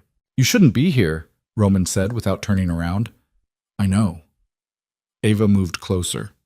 "Tell me what happens at midnight. Exactly." Control transfers. Salvatore gets access to every account, every property, every connection. By morning, he'll have consolidated power. Anyone loyal to me becomes a liability. What about the people who work for you? They'll switch sides or die. Roman's voice was flat, matter of fact. That's how this works. Loyalty only extends as far as the next paycheck. Not everyone, Ava said. There have to be people who... Elena betrayed me. Roman turned to face her. His eyes were hollow. She knew everything, every weakness, every plan, and she sold it all to Salvatore for what? Money? Protection? He laughed bitterly. I trusted her for 8 years. Then we find people you can trust. There aren't any. Ava crossed her arms. What about Marco? Your driver. He looked at Salvatore like he wanted to kill him at that dinner. Roman's expression shifted slightly. Marco's father worked for my father, got killed in the same hit that took my parents. Marco blames Salvatore. So he's motivated. He's also smart enough to know switching sides now is suicide. Roman ran a hand through his hair. Even if we had people, we have no leverage. Salvatore owns everything, the business, the connections, the territory. He doesn't own everything, Ava said quietly. He doesn't own the truth about your parents. Roman went very still. What are you talking about? You said Salvatore killed them, that you figured it out years later. Do you have proof? Evidence, not proof. There's a difference. Show me. Roman hesitated. Then he walked to what looked like a blank section of wall, pressed his palm against it, and a hidden panel slid open. Inside was a safe. He entered a code and pulled out a thick folder. He handed it to Ava. She opened it carefully. Inside were photos, documents, phone records, financial transactions, all dated from 20 years ago, all pointing to a pattern of communication between Salvatore and members of the Castellano family, the rival crew that supposedly killed Roman's parents. The official story, Roman said, is that the Castellanos ordered the hit because my father was expanding into their territory. But these records show money flowing from Salvatore to Castellano lieutenants in the weeks before, enough money to buy a contract killing. Ava's hands shook as she flipped through the pages. This is evidence of conspiracy to commit murder. It's 20 years old. Half the people involved are dead. The other half would never testify. Roman took the folder back. I've spent years trying to find something actionable, something that would hold up legally. There's nothing. What about illegally? Roman's eyes sharpened. What? You're thinking like someone who plays by rules, Ava said. Her heart hammered. But Salvatore doesn't play by rules. He threatened my mother. He destroyed your life. He murdered your parents and got away with it. She met Roman's gaze. So stop trying to beat him legally. Destroy him the way he destroyed you. Something dangerous flickered across Roman's face. How? You know this world better than I do, Ava said. But I know people. And people like Salvatore, they're arrogant. They think they're untouchable. That arrogance is a weakness. Roman studied her for a long moment. Then his expression changed. The hollow despair faded, replaced by something sharp and calculating. The gala, Roman said suddenly. What gala? Salvatore is hosting a charity event tomorrow night at the Grand Metropolitan Hotel. 500 guests. Politicians, judges, business leaders, everyone who matters in this city. Roman started pacing. He planned it months ago, but now it'll serve as his coronation, his chance to announce that he's taken control of the family business. So we crash it, Ava said. We do more than crash it. Roman's voice grew stronger, more focused. We expose him. In front of everyone who can hurt him. We take everything he cares about and burn it down. Ava felt adrenaline spike through her system. With what? The evidence isn't strong enough. Not by itself. Roman pulled out his phone and started scrolling. But Salvatore's made mistakes recently. The warehouse fires, the intimidation tactics, the way he took control tonight. He's been sloppy because he thinks he's already won. Roman looked up. I have contacts. People who owe me favors. If I can get them on board, we might have enough to make Salvatore vulnerable. How long do we have? Roman checked his watch. The clock hit midnight. Somewhere in the city, control of the Moretti Empire officially transferred. 22 hours, Roman said. Until the gala. That's how long we have to build a case strong enough to destroy him. Then we'd better start now.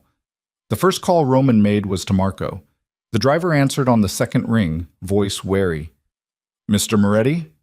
Are you alone? Yes. Do you still have access to the garage at the holding company? A pause. I do. They haven't updated security yet. Meet me there in 30 minutes. Come alone. Tell no one. Roman hung up and looked at Ava. If Marco's been compromised, this ends tonight. Salvatore will know we're planning something. He's not compromised, Ava said with more confidence than she felt. They took a back elevator out of the building, one Ava hadn't known existed. It led to an underground parking structure 3 blocks away. Roman had safe houses, escape routes, contingency plans layered so deep Ava couldn't follow them all. Marco was waiting beside a black sedan when they arrived. He was young, early 30s, with the kind of face that looked friendly until you noticed the scar running from his temple to his jaw. Mr. Moretti. Marco's eyes widened when he saw Ava. Ma'am, we need your help, Roman said bluntly. This will likely get you killed. I'm giving you one chance to walk away. Marco's jaw tightened. What do you need? Roman smiled. It was the first genuine smile Ava had seen since the hearing. Everything. They spent the next 6 hours in a warehouse Roman owned under a shell company Salvatore didn't know about. It was bare concrete and flickering lights and the smell of oil and rust. But it was safe. Roman made calls, so many calls. He reached out to people Ava had never heard of. Associates who'd worked with him for years, cops on his payroll, accountants who'd handled his books, lawyers who owed him favors. Half of them refused to help. Too dangerous. Too much risk. Salvatore was in control now. But the other half listened. A federal prosecutor who'd been building a RICO case against organized crime for 3 years. She'd hit dead ends because witnesses kept disappearing or recanting. Roman offered her something better than testimony. He offered her documents, financial records showing money laundering, racketeering, and conspiracy, all tied to Salvatore's operations. This is gold, she said over the phone. Her name was Chen. She sounded young, hungry. But I need it verified, authenticated, and I need it before a grand jury by next week. You'll have it tomorrow, Roman promised, after the gala. I need you to be there with a warrant ready. You're asking me to trust you. I'm asking you to do your job. Roman's voice was steel. Salvatore Moretti killed my parents 20 years ago. He's murdered, extorted, and terrorized this city for decades. Tomorrow night, I'm handing you everything you need to put him away for life. All you have to do is show up. Chen was quiet for a long moment. I'll be there. The second call went to a reporter, investigative journalist named Davidson, who'd been trying to crack the Moretti family for years. Roman had always shut him down before. Now he was offering an exclusive. You're really doing this, Davidson said, disbelief clear in his voice. You're burning down your own family. It stopped being my family the moment Salvatore took control, Roman said. Are you interested or not? I'm interested, but I want proof, not just your word. You'll have it, tomorrow night, Grand Metropolitan Hotel. Bring cameras. By 6 a.m, they had a plan. It was insane, reckless, built on favors and desperation and the hope that enough people hated Salvatore to risk helping them. But it was something. Roman ended the last call and collapsed into a folding chair. He looked exhausted, wrung out, but his eyes were sharp again, focused. How do you feel? Ava asked. Like I'm about to commit suicide. Roman looked at her. You can still leave, take the money, disappear. This doesn't have to be your fight. Yes, it does. Ava sat down across from him. Salvatore threatened my mother. He tried to intimidate me into running, and I'm done being scared. Roman's expression softened slightly. You realize tomorrow night could go very wrong. We could both die, or worse. What's worse than dying? Failing, and watching Salvatore win anyway. Ava reached across the space between them and took Roman's hand. His fingers were cold. Then we don't fail. Roman's thumb brushed across her knuckles. I'm sorry. For what I said after the hearing, about you doing enough. I was angry. I know. You didn't deserve that. I know that too. Ava squeezed his hand. But we don't have time for apologies right now. We have a war to win. Roman almost smiled. When did you get so fierce? When I married a Mafia boss, Ava said. Apparently it's contagious. They spent the day preparing. Marco brought them clothes, weapons, everything they'd need for tomorrow night. Roman made more calls, shoring up support, confirming details. Around noon, Roman's phone rang. Unknown number. He answered it on speaker. Yes? Roman. Salvatore's voice filled the warehouse.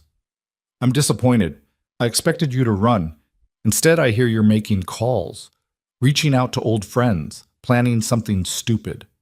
Roman's expression didn't change. You're monitoring my phone.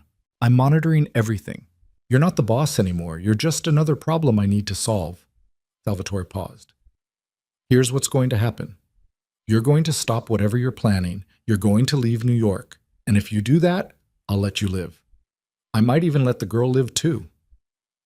And if I refuse, Roman asked calmly, then I start with her mother. Ava's blood turned to ice. Margaret Hartley, Salvatore continued, lives at 847 Vernon Boulevard, Queens, apartment 4C. She takes a walk every morning at 7, buys coffee at the bodega on the corner. Very predictable routine. Touch her and You'll what? Salvatore laughed. You have no power, no resources, no leverage. You're nothing, Roman. Accept it. The line went dead. Ava couldn't breathe. Her mother. Salvatore knew where her mother lived, knew her routine. Marco, Roman said sharply, get a team to Vernon Boulevard right now. I want eyes on Margaret Hartley 24/7. If anyone gets within 50 feet of her, I want them detained. I don't have a team anymore, Marco said quietly. They all went to Salvatore. Roman's jaw clenched. He looked at Ava. We need to move your mother. Now. She won't leave, Ava said. Her voice shook. She's stubborn. She'll think I'm overreacting. Then we bring her here by force if necessary. They took Marco's car, drove across Manhattan, and through the tunnel into Queens. Ava's heart hammered the entire time. She tried calling her mother. No answer. Tried again. Still nothing. Maybe she's in the shower, Ava said, or sleeping. She doesn't always hear her phone. Roman said nothing, just drove faster. They reached the apartment building 20 minutes later. It looked exactly like it always had. Old brick, rusted fire escapes, kids playing basketball in the street. Ava ran inside, took the stairs because the elevator was broken, reached the 4th floor breathing hard and pounded on apartment 4C. Mom, open up! No response. Ava pulled out her key, she still had one from when she'd lived here, and unlocked the door. The apartment was empty, but it wasn't ransacked, wasn't torn apart. Everything looked normal. Coffee mug in the sink, newspaper on the table, her mother's reading glasses folded beside it. She's not here, Ava said, panic rising. Where is she? Roman was already on his phone, calling someone. I need a location trace on Margaret Hartley's phone. Now. He listened. His expression darkened. What? Ava demanded. What is it? Her phone last pinged 2 hours ago, Roman said. Near the waterfront. Red Hook. Then it went dark. Ava's legs went weak. He took her. We don't know that. Yes, we do. Ava's voice cracked. Salvatore took her. To get to me. To stop us from doing whatever we're planning tomorrow. Roman pulled Ava into his arms. She shook against his chest, trying not to fall apart. We'll find her, I promise. We'll find her. How? We have no people, no resources. You said it yourself. Roman pulled back, gripping her shoulders. We find her the same way we're taking down Salvatore. We use everything we have left. And we don't stop until she's safe. His phone rang. Blocked number. Roman answered. You're looking for someone, Salvatore's voice said. Gray-haired woman, very polite, makes excellent coffee. Roman's grip on the phone tightened until his knuckles went white. If you hurt her, I haven't hurt her. Yet. Salvatore sounded amused. She's comfortable. Fed. Even has a television. I'm not a monster, Roman. I just need your cooperation. What do you want? I want you gone. Permanently. You and the girl. Leave New York tonight. Leave the country if you're smart. Do that, and I'll return Margaret Hartley to her apartment unharmed. I don't believe you. You don't have a choice. Salvatore's voice hardened. You have until midnight. After that, I start removing fingers, 1 per hour, and I'll make sure Ava hears her mother screaming. The line went dead. Ava couldn't feel her legs, couldn't feel anything except rage so pure it burned through the fear. We're not leaving, she said. Her voice was steel. We're going to that gala tomorrow night, and we're going to destroy him. Ava, he has your mother, I know! Tears streamed down her face, but her voice didn't waver. And the only way to save her is to make sure Salvatore can't hurt anyone ever again. If we run, he wins. And eventually, he kills us anyway. You know that. You know how this ends if we don't fight. Roman stared at her. Then slowly, he nodded. Okay, we fight. How do we find her before tomorrow night? We don't. Roman's voice was grim. We accept that we can't save her until Salvatore's power is broken. Which means tomorrow night isn't just about revenge anymore. It's about survival, for all of us. They spent the rest of the day and night preparing. Roman called in the last few favors he had left. Marco found 2 other former soldiers willing to help, men who'd lost family to Salvatore's takeover and wanted payback more than they wanted safety. By dawn, they had weapons, a plan, and coordinates for the gala that started at 8 p.m. Roman made one final call to Prosecutor Chen. Are you ready? I have the warrant, she confirmed. Signed by a federal judge. The moment you give me cause, I can have agents inside that hotel in minutes. You'll have cause, Roman promised. Trust me. Ava spent the hours before the gala in the warehouse bathroom, staring at herself in a cracked mirror. She barely recognized the woman looking back. Hollow eyes, sharp cheekbones, hair that needed washing. She looked like someone who'd been through a war. Maybe she had. Elena's betrayal, the hearing, her mother's kidnapping. 24 hours ago, Ava had been ready to run.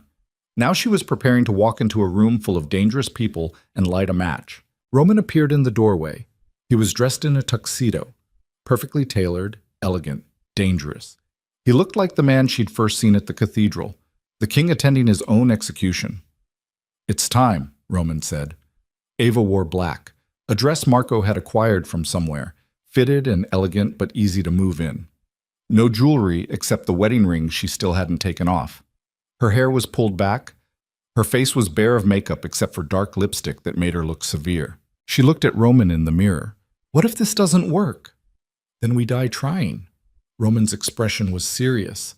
But if it does work, Salvatore loses everything. His power, his freedom, his life.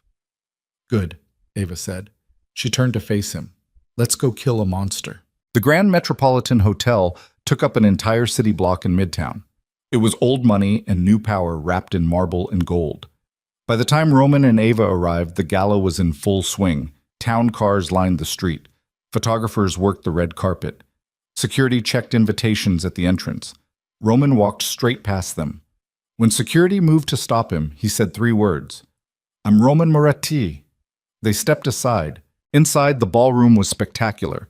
Crystal chandeliers, marble floors, 500 people in evening wear, drinking champagne and pretending they weren't surrounded by criminals. Salvatore stood near the center of the room, holding court like a king. His sons flanked him. Lucia stood nearby with a tablet. Elena was there too, looking elegant in red, avoiding eye contact with everyone. The moment Roman entered, the room went quiet. Conversations died. People turned, stared. The surprise on their faces was almost comical. Roman Moretti, the deposed boss, walking into his uncle's coronation like he owned the place. Salvatore's smile vanished. Roman, what are you doing here? Roman crossed the ballroom slowly, Ava at his side. Marco and the other 2 soldiers entered behind them, spreading out to cover the exits. I'm here for the party, Roman said. His voice carried across the silent room. Isn't that what this is? Celebration? This is a private event, Salvatore said coldly. You're not welcome. And yet, here I am. Roman stopped 10 feet away. The tension between them was electric. Tell me, uncle, How does it feel? Finally getting what you've wanted for 20 years? Feels like justice, Salvatore said. Your father was weak. He would have destroyed this family. I saved it. You murdered him, Roman said flatly. You and Mother, 20 years ago. Had them killed and blamed it on the Castellanos. Gasps rippled through the crowd. Phones came out. Cameras turned toward them. Salvatore's expression darkened. You're making wild accusations. I have proof, Roman said. He pulled out his phone and held it up. On the screen was a video file. Financial records, phone transcripts, testimony from 3 surviving members of the hit squad you hired, all of it authenticated by federal prosecutors. He pressed play. The video showed a man Ava didn't recognize. Older, scarred, speaking directly to a camera. My name is Vincent Morales. 20 years ago, I was part of a team hired to kill Thomas and Catherine Moretti. We were paid by Salvatore Moretti. $100,000, split 4 ways. He wanted his brother dead so he could take control of the family business. The ballroom erupted into chaos. Salvatore lunged forward. His sons moved to intercept Roman, but Marco and the soldiers were faster, pulling weapons and creating a perimeter. It's over, Roman said quietly. The feds are outside. They have warrants. They have evidence. And in about 30 seconds, they're going to come through those doors and arrest you for murder, racketeering, and conspiracy. Salvatore's face twisted with rage. You think you've won? You think this changes anything? It changes everything, Roman said, because now everyone here knows the truth. The judges, the politicians, the business partners you need to survive. They know you're a murderer, and they know the feds are coming. Where is Ava's mother? Ava's voice cut through the room like a whip. She stepped forward, shaking with fury. You kidnapped her. Where is she? Salvatore smiled. It was vicious. Somewhere you'll never find her. Then the doors burst open. Federal agents flooded the ballroom. Prosecutor Chen walked in with a dozen armed officers behind her, warrant held high. Salvatore Moretti, she said clearly, you're under arrest for murder, conspiracy, racketeering, and kidnapping. Salvatore's sons pulled guns. The room exploded into screaming chaos. Guests dove for cover.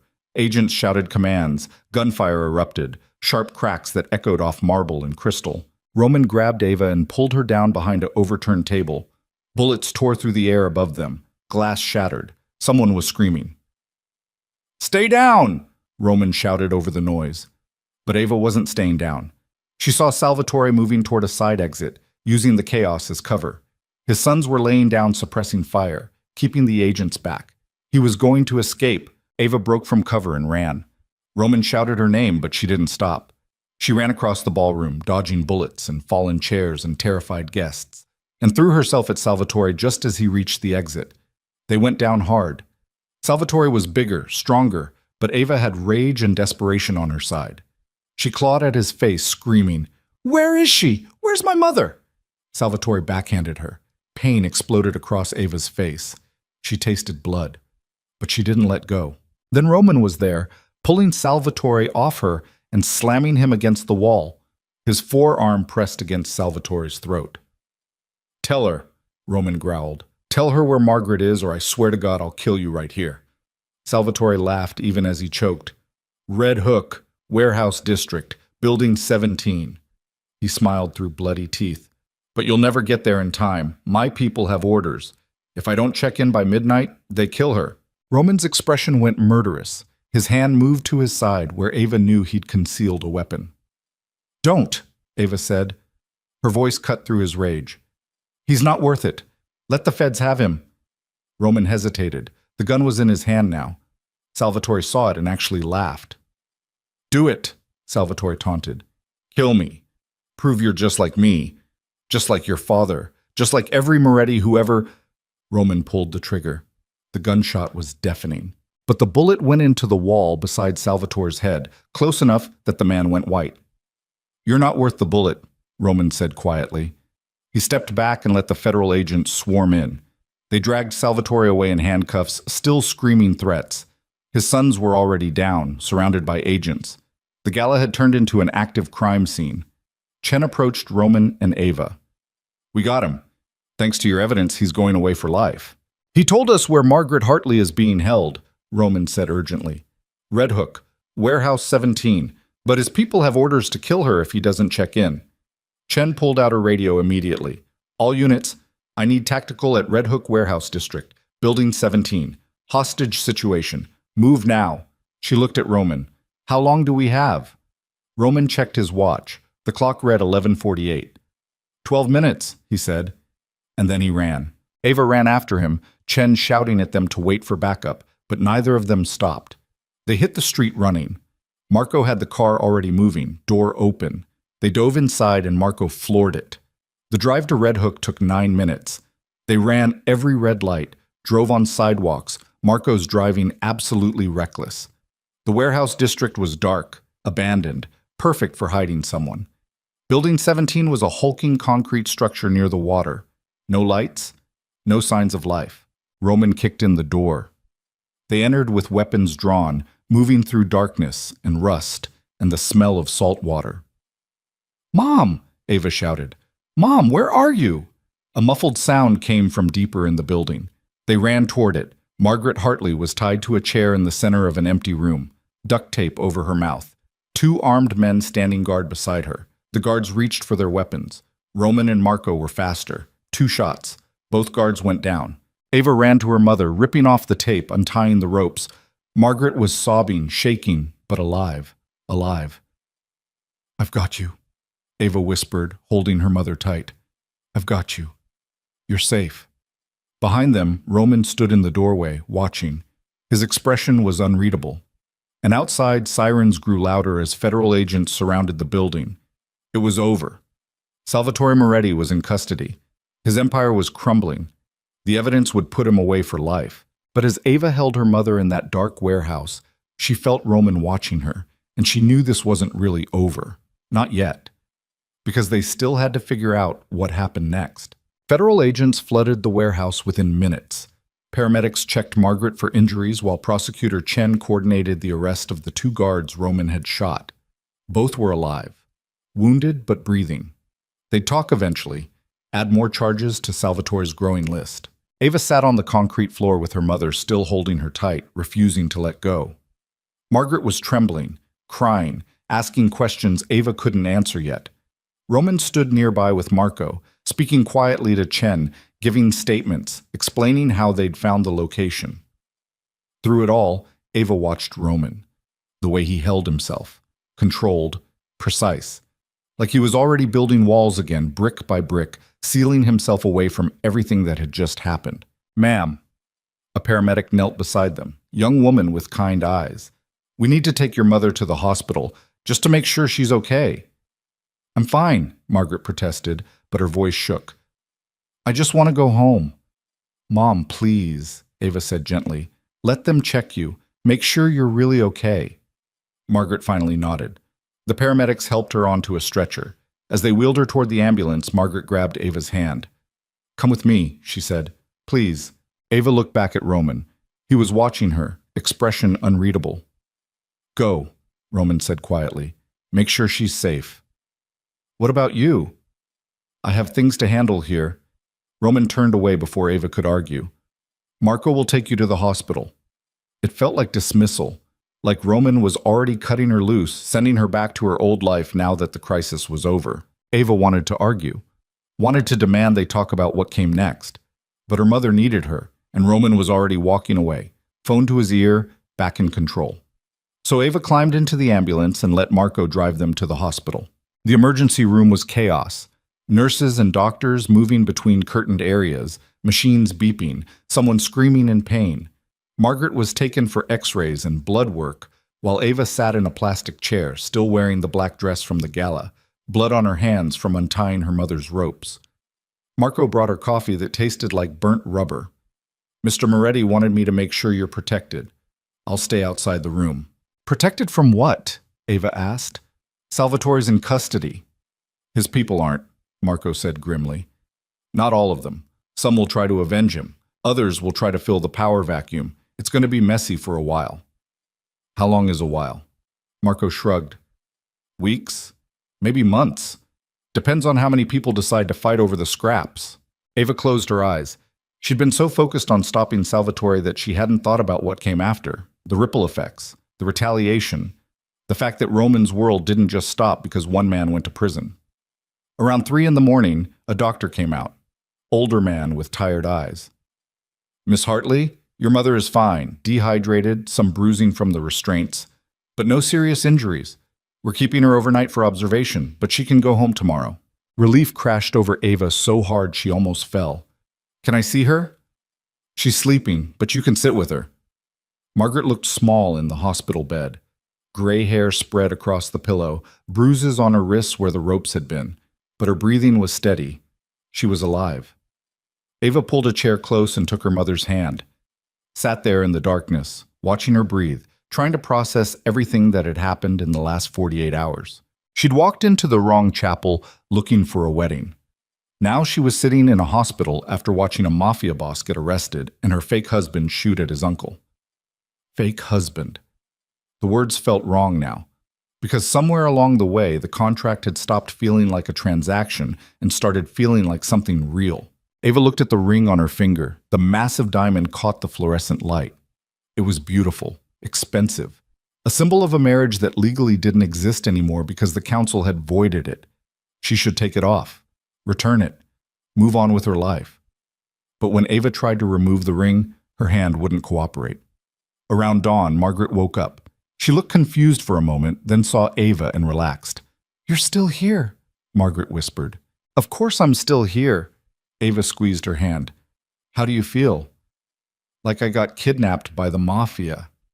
Margaret tried to smile, but it came out shaky. "Which I did, so that tracks." "Mom, I'm so sorry." "Don't." Margaret's voice was firm despite its weakness. "Don't apologize for something you didn't do. Those men took me, not you." "But they took you because of me, because I married Roman." Margaret was quiet for a moment, then she asked, "Do you love him?" The question caught Ava completely off guard. "What?" "The man you married, Roman Moretti. Do you love him?" Ava's throat closed. "It's complicated." "Love usually is." Margaret adjusted her position carefully. "I saw the news about the wedding, the council hearing, everything. And I know you, sweetheart. You don't do things halfway. If you married this man, there was a reason." "I married him for money," Ava said quietly. $10 million. To pay off your medical bills. To give us both a fresh start." Margaret closed her eyes. "Oh, Ava. I know it was stupid, reckless, but I was desperate, and he offered me a way out." Ava's voice broke. "I thought I could just play a role for a year and walk away. I didn't expect any of this." "Did you expect to fall in love with him?" Ava couldn't answer, because the truth was, she didn't know what she felt anymore. Roman had saved her mother, had destroyed his own uncle to protect her, had looked at Ava like she mattered even when his entire world was collapsing. But he'd also called her a mistake, had pushed her away, had spent 24 hours planning revenge instead of talking to her about what came next. "I don't know," Ava admitted finally. "I don't know what I feel." Margaret reached out and touched Ava's face. "Then maybe you should figure that out before you make any more decisions." By mid-morning, the hospital discharged Margaret. Marco drove them back to the apartment in Queens. Ava helped her mother inside, got her settled on the couch, made tea. Neither of them drank. "Are you staying?" Margaret asked. "For today. I want to make sure you're okay." "And then what?" Ava didn't have an answer. Her phone rang. She looked at the screen. Roman. Ava stepped into the kitchen before answering. "Hello? How's your mother?" Roman's voice was carefully neutral. "She's okay. Bruised. Scared. But okay." Ava leaned against the counter. "Where are you?" "Dealing with fallout. Salvatore's arrest created a power vacuum. I'm trying to make sure it doesn't turn into a bloodbath." "I thought you lost control of everything." "I did. But nature abhors a vacuum. And right now, the people who worked for me are fighting the people who worked for Salvatore. Someone needs to broker peace before innocent people get killed." "Why does it have to be you?" Roman was quiet for a moment. "Because I'm the only one they'll all listen to. Even without the official title, I'm still a Moretti. That name carries weight." Ava closed her eyes. "So you're staying in that world, even after everything. Where else would I go? Roman's voice was hollow. This is what I am, Ava. It's all I've ever been. That's not true. It is true. Roman cut her off. I was born into blood and violence, raised to lead a criminal empire. Everything I've done, every choice I've made, has been about surviving in this world. I don't know how to be anything else. You could learn, Ava said desperately. You could walk away, start over, be something different. Could I?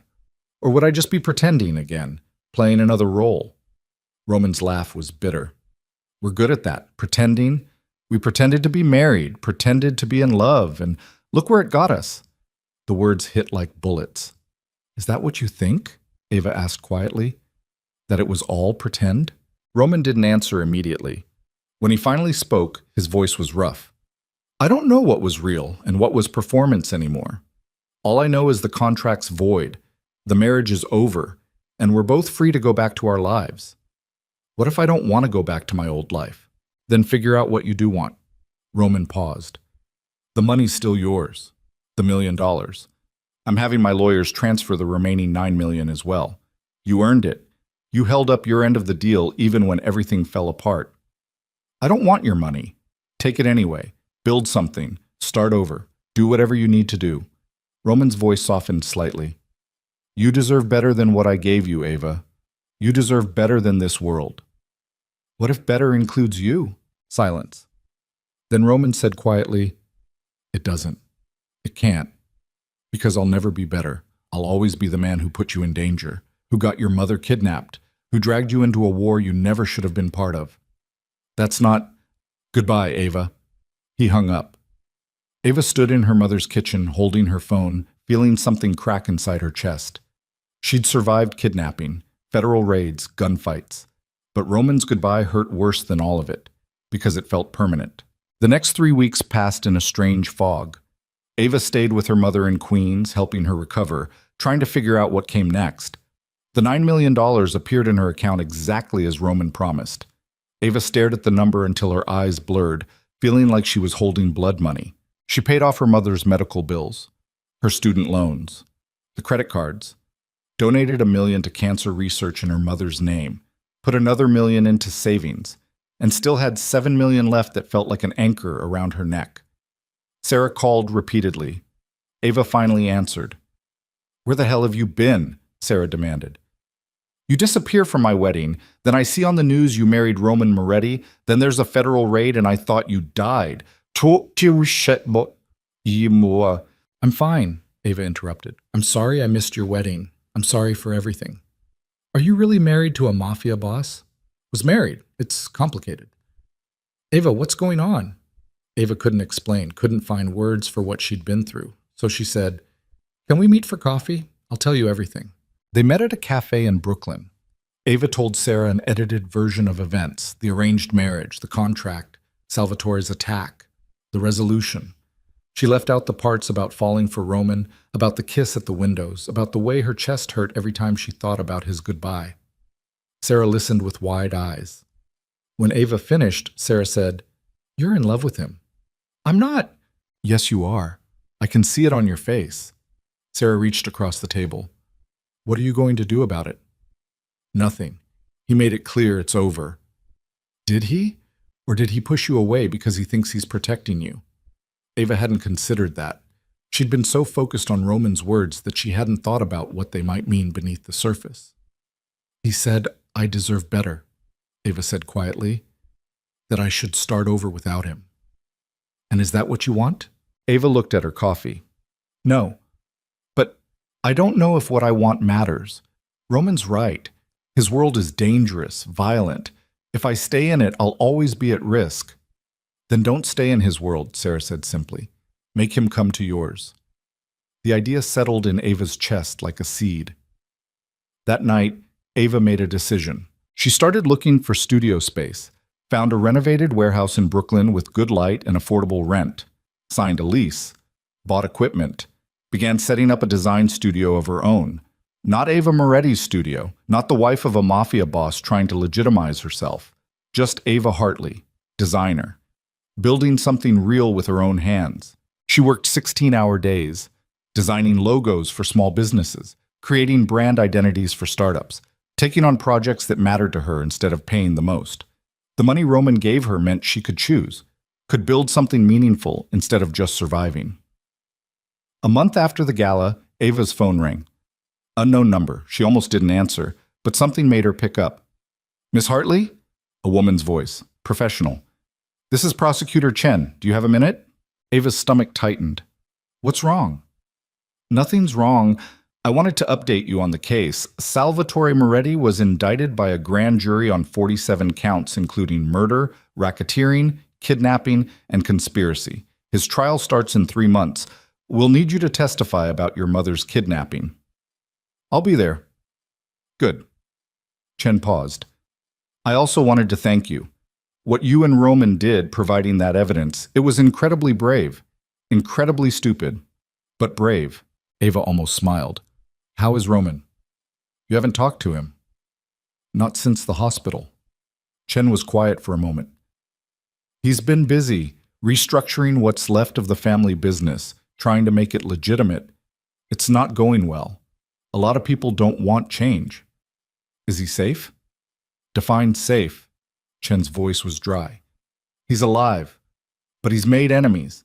People who think he betrayed the family by helping the feds. It's complicated." After Chen hung up, Ava sat in her empty studio, surrounded by design mock-ups and coffee cups, thinking about Roman. Wondering if he was okay. If he ever thought about her. If he regretted pushing her away. She pulled out her phone and opened her contacts. Roman's number was still there. She'd never deleted it. Ava started typing a message. Deleted it. Started again. Deleted it again. What was she supposed to say? "I miss you" sounded pathetic. "Are you okay?" sounded clinical. "I think I love you" sounded insane. Finally, Ava typed, "The divorce papers never came." She stared at the message for 10 minutes before deleting it unsent. 2 months after the gala, Ava got a package. No return address, just her name and studio address written in elegant handwriting. Inside was a folder.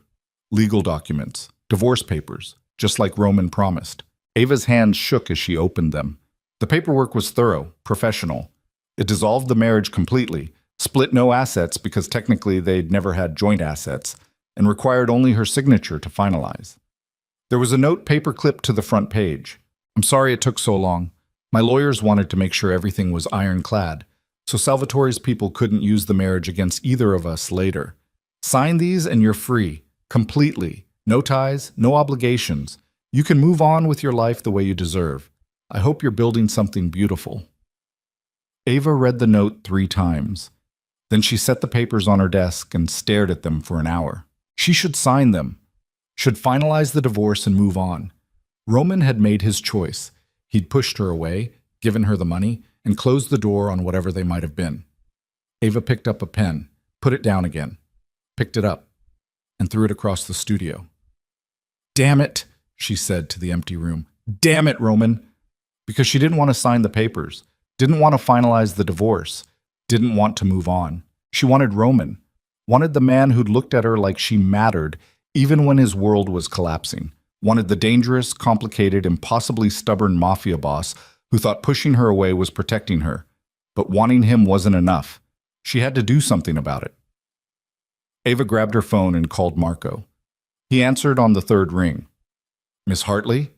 Where's Roman?" Marco hesitated. "I'm not supposed to—" "Marco, please, I need to talk to him." Another pause. Then Marco said quietly, "He's at the penthouse." "But Miss Hartley, he's not doing well. He's been drinking, isolating, refusing to see anyone." "Give me the address." "You already know the address." "Then tell me if he'll let me up." "I don't think he'll stop you," Marco said. "But I don't think he'll be happy to see you either. I'll take my chances." Ava took a car to Manhattan. The doorman at Roman's building recognized her, looked surprised, but let her in. The elevator ride to the penthouse felt like it took hours. The doors opened directly into the apartment just like before. But this time, the space looked different, darker. The curtains were drawn, lights off. The pristine minimalism had given way to something that looked almost abandoned. Roman sat at the windows in the darkness, exactly where she'd found him that night 2 months ago.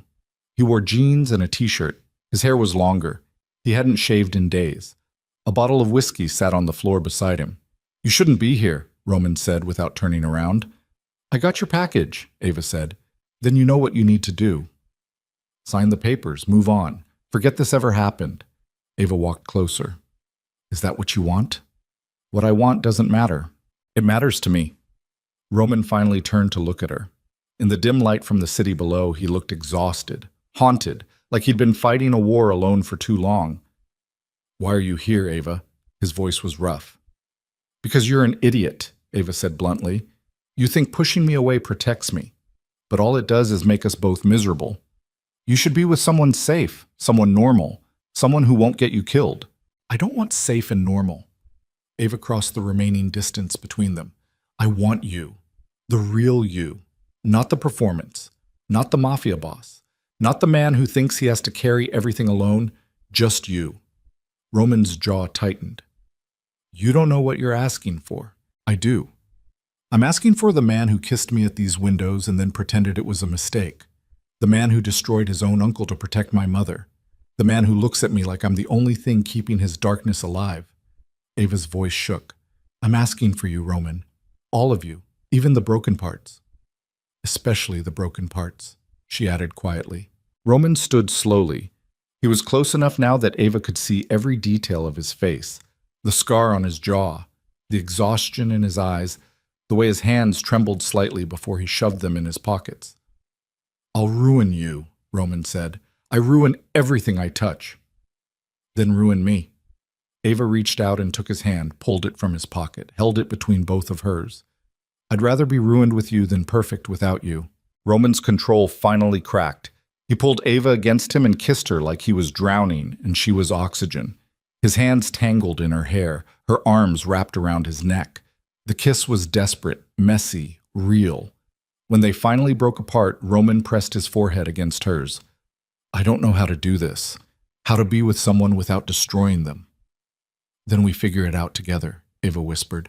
"No more contracts, no more performances, just us, learning as we go. It won't be easy. Nothing worth having ever is." Roman pulled back slightly to look at her. "The divorce papers. I'm not signing them," Ava said firmly. "Not unless you look me in the eye and tell me you don't want this, that you don't want me. And I don't mean the protective bullshit about me deserving better. I mean the truth." Roman's eyes searched hers. For a long moment, he said nothing. Then he smiled. It was small, broken, but genuine. "I can't," he admitted. "I can't tell you I don't want you, because I do. I have since the moment you walked into that cathedral looking terrified. Then stop pushing me away." "I don't know how to stop," Roman said quietly. "Everyone I've ever cared about gets hurt. My parents, the people who worked for me. Elena betrayed me because staying loyal would have gotten her killed. How do I live with knowing that being with me puts you at risk every single day?" Ava cupped his face in her hands. "You live with it by trusting me to make my own choices, by believing I'm strong enough to handle your world, and by letting me help you build something better." "Something better," Roman repeated. "Like what?" "Like a legitimate business. Like dismantling the criminal parts of the empire piece by piece. Like using all that money and power to do something that actually helps people instead of hurting them." Ava's voice grew stronger. "You said you don't know how to be anything but what you are. So become something different. Not overnight, not perfectly, but bit by bit." Roman stared at her like she'd suggested flying to the moon. "That would take years, maybe decades, and it would make me enemies in my own organization." "You already have enemies in your own organization," Ava pointed out. "At least this way, you'd be building something worth protecting." Roman was quiet for a long time. Then he pulled Ava back into his arms and held her like he was afraid she'd disappear. "You really want this?" he asked against her hair. "You want me? Even knowing how impossible it'll be?" "I want you," Ava confirmed. "Impossible parts and all." "Then stay," Roman whispered. "Please, stay with me." Ava pulled back just enough to look at him. "I'm not going anywhere. But Roman, we need to talk about what this actually looks like, what we're actually doing." They moved to the couch. Roman opened the curtains, letting Manhattan's lights flood the space, And for the first time since everything fell apart, they talked, really talked, about the business, about Roman's plans to restructure, about the legitimate ventures he could build, and the criminal ones he needed to dismantle carefully so they didn't explode in his face, about Ava's studio, about her design work, about building a career that had nothing to do with being Roman Moretti's wife, about their marriage, about whether to keep it or annul it, about what it meant to choose each other without a contract forcing them together. The council voided it, Roman said, but technically, the marriage was still legal when we filed the paperwork. We could challenge the council's ruling, make it stick. Or we could let it stay voided, Ava suggested, and then get married again, for real this time. No contracts, no deadlines, just us choosing each other. Roman looked at her like she'd surprised him. You'd want that? After everything? Not right now, Ava said honestly. We need time to figure out who we are without the pressure, to build something real. But someday? Yes, I'd want that.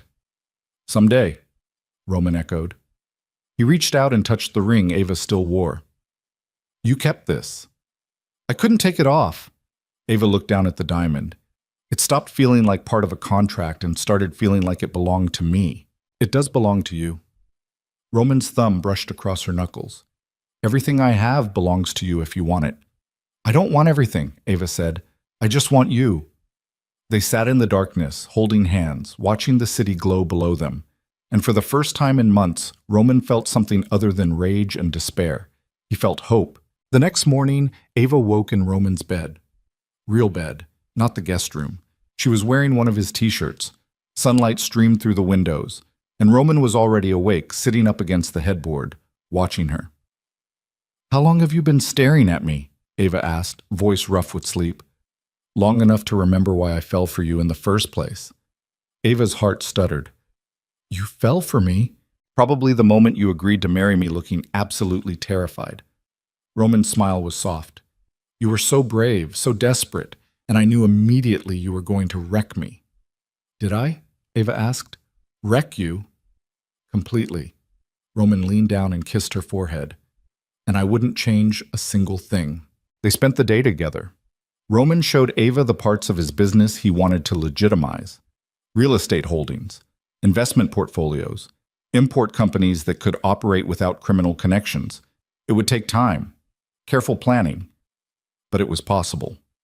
Ava showed Roman her studio space, the design she'd been working on, the clients she'd taken on, the life she was building that had nothing to do with his world. This is good, Roman said, looking around the studio. This is you, not performing for anyone, just creating. That's the goal, Ava said, to build something that's mine, that stands on its own. Roman turned to her. Can I invest in it? Not as your husband, as someone who believes in what you're building. You want to invest in my design studio? I want to invest in you, Roman corrected. In your talent, in your future. If you'll let me. Ava considered it. Only if it's a real investment, market rates, professional terms, no special treatment because we're together. Roman smiled. Deal. They shook hands like business partners. Then Roman pulled her close and kissed her like she was the only thing that mattered. 3 months later, Salvatore's trial began. Ava testified about her mother's kidnapping. Roman testified about the murder of his parents and the evidence he'd gathered over 20 years. Chen's case was airtight. The jury deliberated for 6 hours before returning guilty verdicts on all 47 counts. Salvatore was sentenced to life in prison without possibility of parole. Roman watched the verdict without expression. But when they left the courthouse, Ava saw his hands shaking, saw the way he leaned against the car like his legs wouldn't hold him. It's over, Ava said quietly. He's gone. He can't hurt anyone anymore.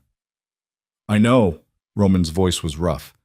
I just keep waiting for the relief, the satisfaction, but all I feel is tired. That's normal, Ava said. You've been fighting him for 20 years. Your body doesn't know how to stop yet. Roman looked at her. How do you always know what to say? I don't. I just know you. Ava took his hand. Come on, let's go home. Home. The word felt right now. The penthouse had stopped feeling like a cage and started feeling like a place they built together. Ava kept some of her things there, her design equipment, clothes, books. But she also kept the studio in Brooklyn and the apartment in Queens where her mother still lived. Balance. That's what they were building. A life that existed in both worlds without being consumed by either. 6 months after Salvatore's conviction, Roman made a decision. He called a meeting of what remained of his organization. About 30 people showed up. Former soldiers, associates, people who'd worked for his father and stayed loyal through everything. Roman stood at the head of the table in a conference room he'd rented specifically for this. "I'm dissolving the family," Roman said without preamble. "The criminal parts, all of it. I'm keeping the legitimate businesses, real estate, investments, import operations that operate legally, but the protection rackets, the underground gambling, the gray market operations, all of it ends." The room erupted. People shouted, argued. One man called Roman a traitor. Roman let them talk. When they finally quieted, he continued, "I'm offering everyone a choice. You can walk away now with severance, 6 months' salary, clean break. Or you can stay and help me build something legitimate, something that won't get your kids arrested or killed. The pay will be less, the work will be harder, but you'll be able to sleep at night." "And if we refuse both?" someone asked. "Then you become my enemy," Roman said simply, "and I'll make sure you don't operate in this city again." It was a threat, but it was also respect. Roman was giving them the choice he'd never had. In the end, 20 people walked away. 10 stayed. 10 is enough, Roman told Ava that night. 10 people who want something better. We'll build from there.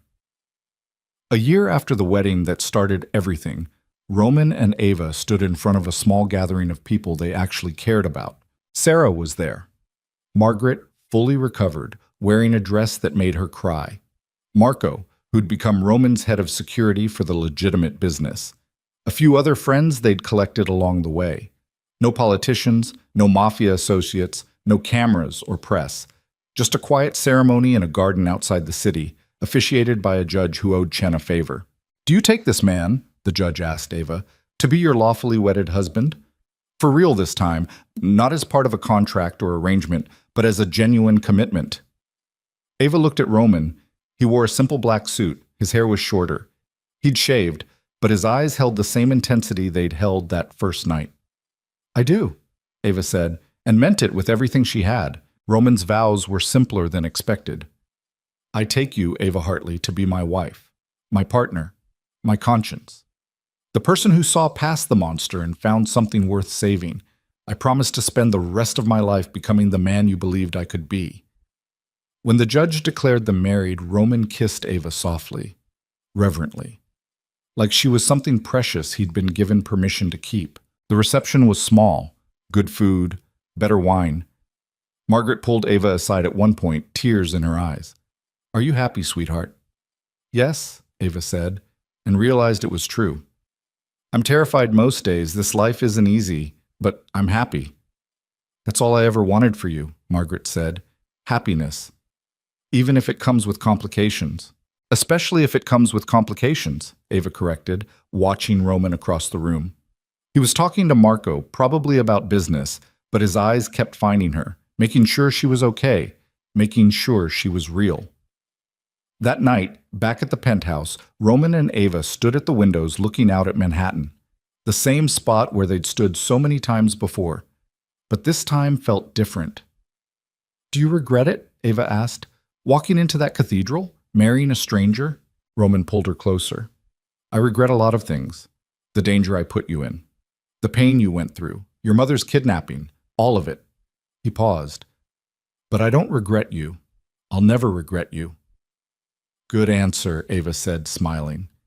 "What about you?" Roman asked. "Do you regret walking into the wrong chapel?" Ava thought about it. Really thought about it. About everything that had happened since that rainy October night. The fear, the chaos, the moments she'd thought she wouldn't survive. But also the moments that made it worth it.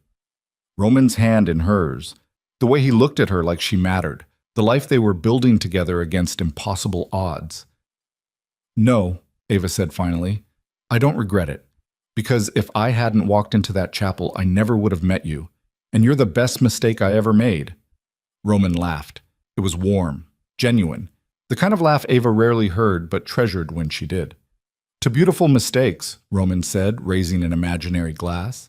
"To beautiful mistakes," Ava echoed. They stood together in the darkness, watching the city glow below them. Manhattan pulsed with life. Millions of people living their own stories, making their own mistakes, finding their own ways to survive. And in a penthouse overlooking it all, a former Mafia boss and a graphic designer from Queens held each other close and chose to build something real out of the wreckage of a fake marriage. It wouldn't be easy. There would be fights, setbacks, moments when the weight of Roman's past threatened to crush them both. But they'd face it together. No contracts, no deadlines, no performance. Just two people who'd found each other in the chaos and refused to let go. Outside, the rain started falling again, just like it had that first night. But this time, neither of them noticed. They were too busy looking at each other, too busy living the life they'd built, too busy being real. And somewhere in the city, life moved on. Stories ended and began. People made choices that would change everything or nothing. But for Roman and Ava Moretti, the story was just beginning. The real story. The one they'd chosen, together.